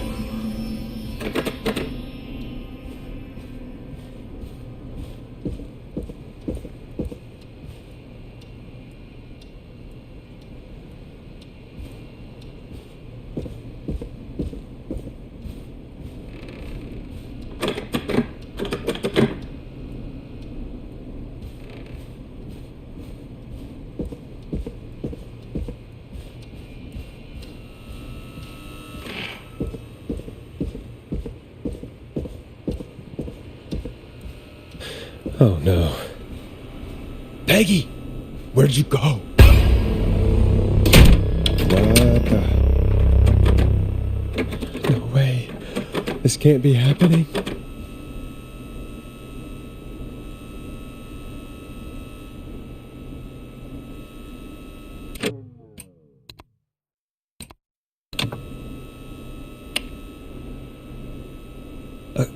A call.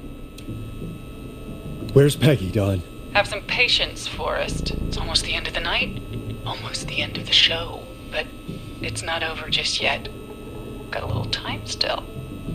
So let's make the most of it. What do you mean? Make the most of it how? Well... Huh? I thought we'd end tonight's Whistling Man special with a special guest. The one who started it all.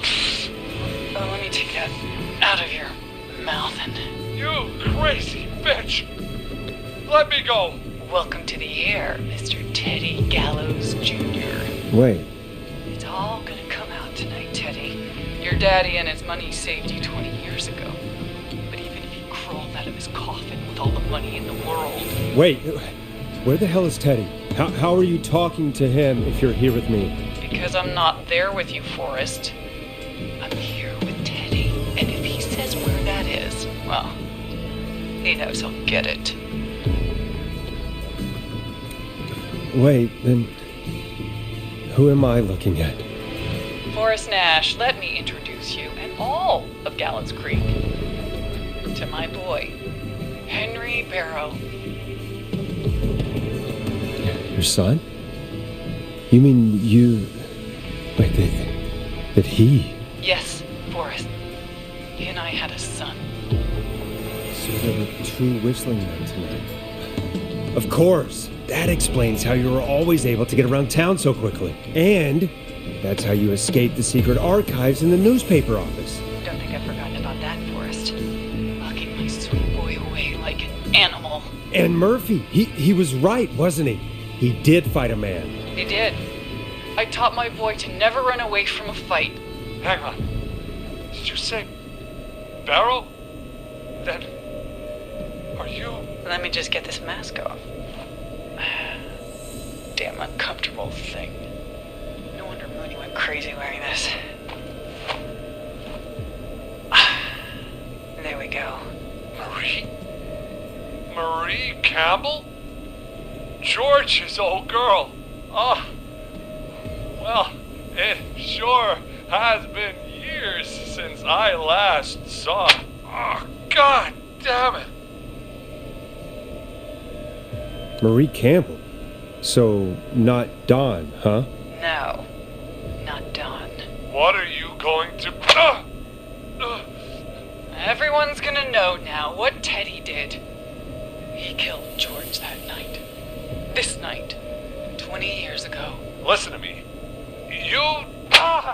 You're gonna talk when I talk to you. And not a moment before. Meanwhile, Forrest, I'm gonna give you the chance to talk. You're gonna help me reveal what really happened to George all those years ago. Okay, Marie. I'll do it. Good. Then let's talk about the night George was murdered. Murdered? Listen,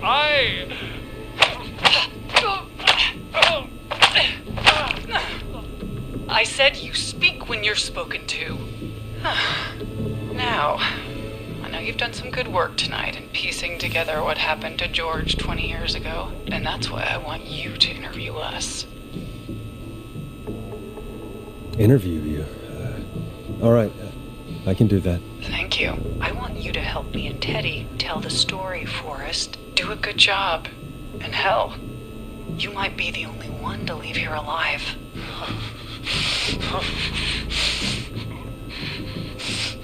I need to drag this out.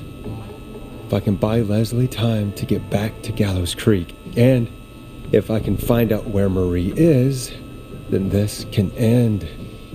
Teddy, we'll start with you. Just, talk me through what happened that night. How did it start? How would I know? It was 20 years ago. Hit him again, Marie.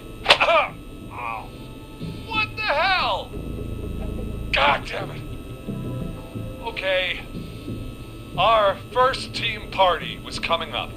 And when I saw the date it was scheduled for, I had an idea for a way we could prank the new guys. I understand that kids in Gallows Creek know tonight as Whistling Night. I'm guessing that's what you mean? Well, we didn't have a name for it then. It was just the night that Mooney went missing.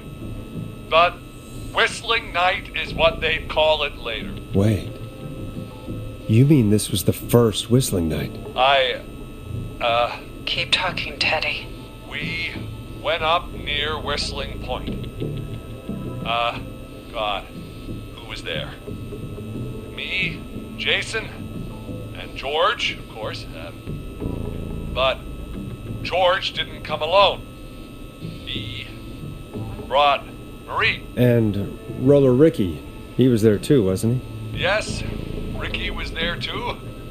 Runner Ricky, our wide receiver. I helped him off the bottle, you know.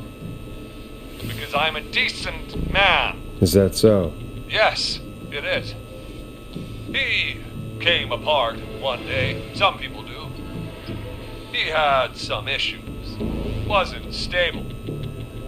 I didn't want him to hurt his chances in life. So, I helped him keep himself together. You were afraid he would talk about that night, weren't you?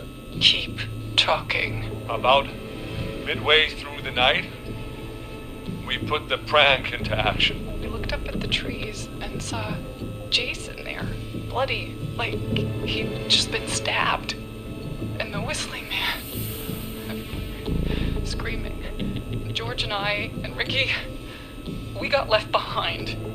But Ricky was in on it too. I know he was. He and Teddy were as close as anybody. Teddy must have told him the plan. No, Marie, you're wrong. Ricky didn't know. What? Did you miss that part of the broadcast? I spoke to him earlier. He had no idea what was happening. He said he was as terrified as anybody. Isn't that right, Teddy? You didn't tell him, did you? Ricky never could keep his mouth shut. If we told him, he would have given everything away. But well, it doesn't matter. He didn't run his mouth enough to tell anybody about it afterwards. He's still guilty. It was just a stupid prank. How can you still say it was just a prank? Oh, come on. God damn it. You made George think Jason had been murdered. He thought his best friend was dead. And so tonight you stabbed him for real? It's the role he wanted to play. Jason's still alive, Marie. He was with a friend. We talked her through how to stop the bleeding and got him professional help just in time. Oh. Well, shame he didn't have the good sense to die earlier. He's gonna regret that. Enough about him. Me and George took off running, but somehow we got separated in the woods. I ended up near the bottom of Whistling Point, and when I noticed George wasn't with me, I panicked. And then, I don't know how he snuck up on me, but the Whistling Man grabs me. I scream, and he starts laughing, telling me it's just a joke. I can stall for time here. Who was it, Marie? Who was the Whistling Man? I suddenly recognized it was Chuck. Chuck Brody was the whistling man, laughing away. But then he stops, and he's looking up at the top of Whistling Point. What was he looking at? Teddy, what happened next? Nothing. I mean, it was just... Teddy? George fell off Whistling Point. Where were you when it happened? You pushed him. You were up there. You were dressed as the Whistling Man, too, and... I didn't push him, goddammit! I just chased him up there, and he kept backing up. When I saw he was about to go over, I reached out. That's what you saw. You liar! It's not my fault. He didn't know it was a joke. If he'd had any brains, he would have realized. Ugh, you bitch. No one's going to believe this. After all you did. I believe her. You... What?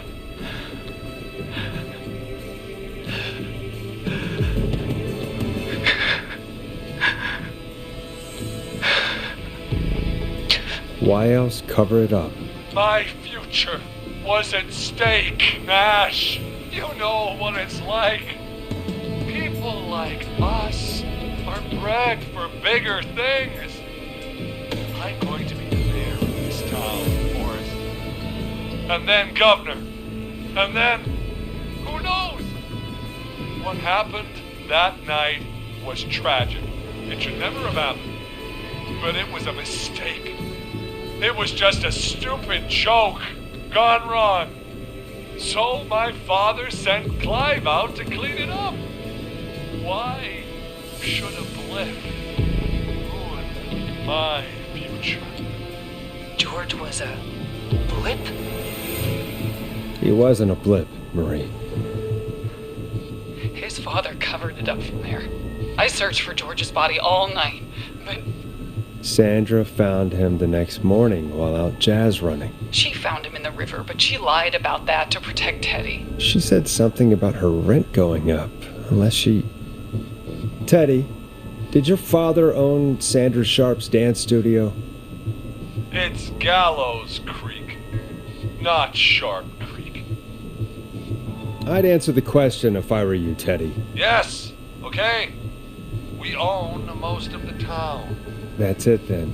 Your father was going to run her out of business, unless she lied and said she found him in the reservoir instead of the river. What my father did in his business dealings is nothing to do with me. The false reports. That's why you killed Sheriff Matthews, too, isn't it, Maria? Not just to get him out of the way, but... Everyone was in on it, Forrest. Even the coroner wrote a fake report. Said George was drinking. That he just got himself into trouble. And... I saw. I'm sorry. For all it's worth, Virginia didn't have much of a choice. She had a sick sister whose treatments she couldn't afford. She played along with the gallows to save her sister's life. And her own. Even still, she should have told the truth. I did my part. I tried everything I could think of. I even went to the newspaper, but no. That coward killed the story. We'll take care of Maurice Russell later. You've been through hell, Marie. I'm sorry. You've got no idea. Never should have started. He shouldn't have pushed my George off the cliff. He should have been punished. It's coming to a stop. At least for now. Here, where George and I first met, before he joined the football team. It was right after he shot the winning throw. Wait a sec. You're at Gallows Creed High, in the gymnasium. That's right, Forrest. Not that it matters, but yes, we're here. Anyway, I think that about wraps up the interview with Teddy. So... Marie? Where? Peggy! Teddy? You gotta help me. quiet. You'll talk more later. Now I have to talk to someone who mattered more than you ever did. Peggy. It's been so long since I've seen your face. I worried you wouldn't come. Marie! Oh my God. I thought you... And here I was, thinking you'd forgot me. I'd never forget my own sister. Sister? Peggy, what's happening? Why are you even there? Wanna explain, Peggy? Earlier, while you were speaking to Jason, I got a call. Do you remember? Well, it was from Dawn. She said that my sister Marie was there that night George died, and that I should come to the gym for a reunion. And when you walked in, you found out That my sister is the Whistling Man. Good to see you too, Peggy. Why didn't you tell me any of this? She said that it was my last chance to see my sister. I knew if I told you, you'd try to stop me or come with me when we need you on the radio. And I just... I'm sorry. This has to be a lot for you. What happened to you, Marie? You just disappeared one day. Disappeared? I was thrown out, Peggy. I begged Mom and Dad to do something about what happened that night, but did they care? No. They told me to stay quiet. They only cared when they learned I'd been with George. And... Marie, I'm so sorry. I never knew. It's not your fault. Really, it's Mom and Dad I should be seeing right now. But since they're dead and gone, well... I'll have to settle for the next best thing. Next best thing? Do you mean... Someone has to pay for what they did. Marie, please. Mom and Dad are gone, Peggy. Besides, you forgot me. Just like the rest. You forgot. Marie, Peggy never forgot about you. Keep your mouth shut. She kept a card from you. She kept it here on her desk. What card? The card you made me for my 8th birthday. What does it say then? Happy birthday, Peg. Now you're great and 8. Love, M. Henderson police! Freeze! No! Henry! Get out of there! Peggy! We have 2 wounded, and we're in pursuit of the suspect. Henderson police! Freeze! Forrest! Leslie! How's Peggy? She's been cut pretty bad, but we're here now. I'll be okay. God, Marie! Hey, Zara! I need you to look after Peggy. She needs help. Now, we got here just in the nick of time. Where's Marie? She bolted right as we got here. The police are right on her heels. It won't be long now. It's over, Forrest. Well, folks, it was a long night, but we made it through together. I'm gonna head off to go check on Peggy. This has been Forrest Nash. Good night. And good morning.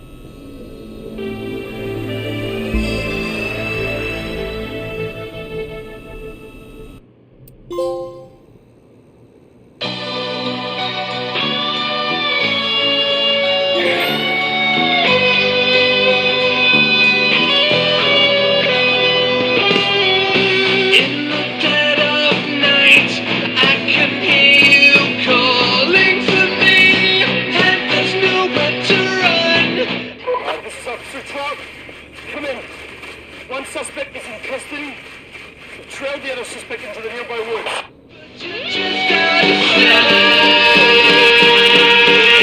And you won't let me go. Oh no. Here in the darkness, I've got this feeling. It's growing stronger inside of me. It's a killer frequency.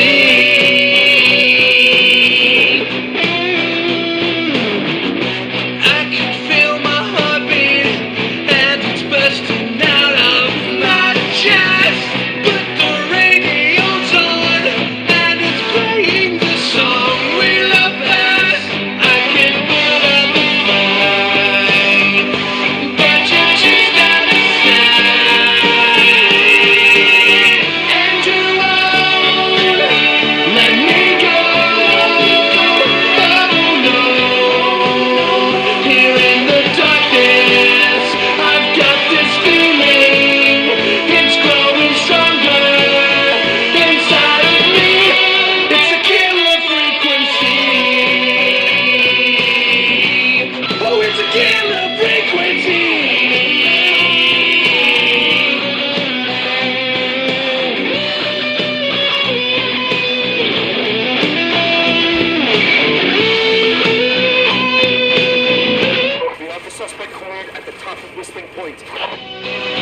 have a visual.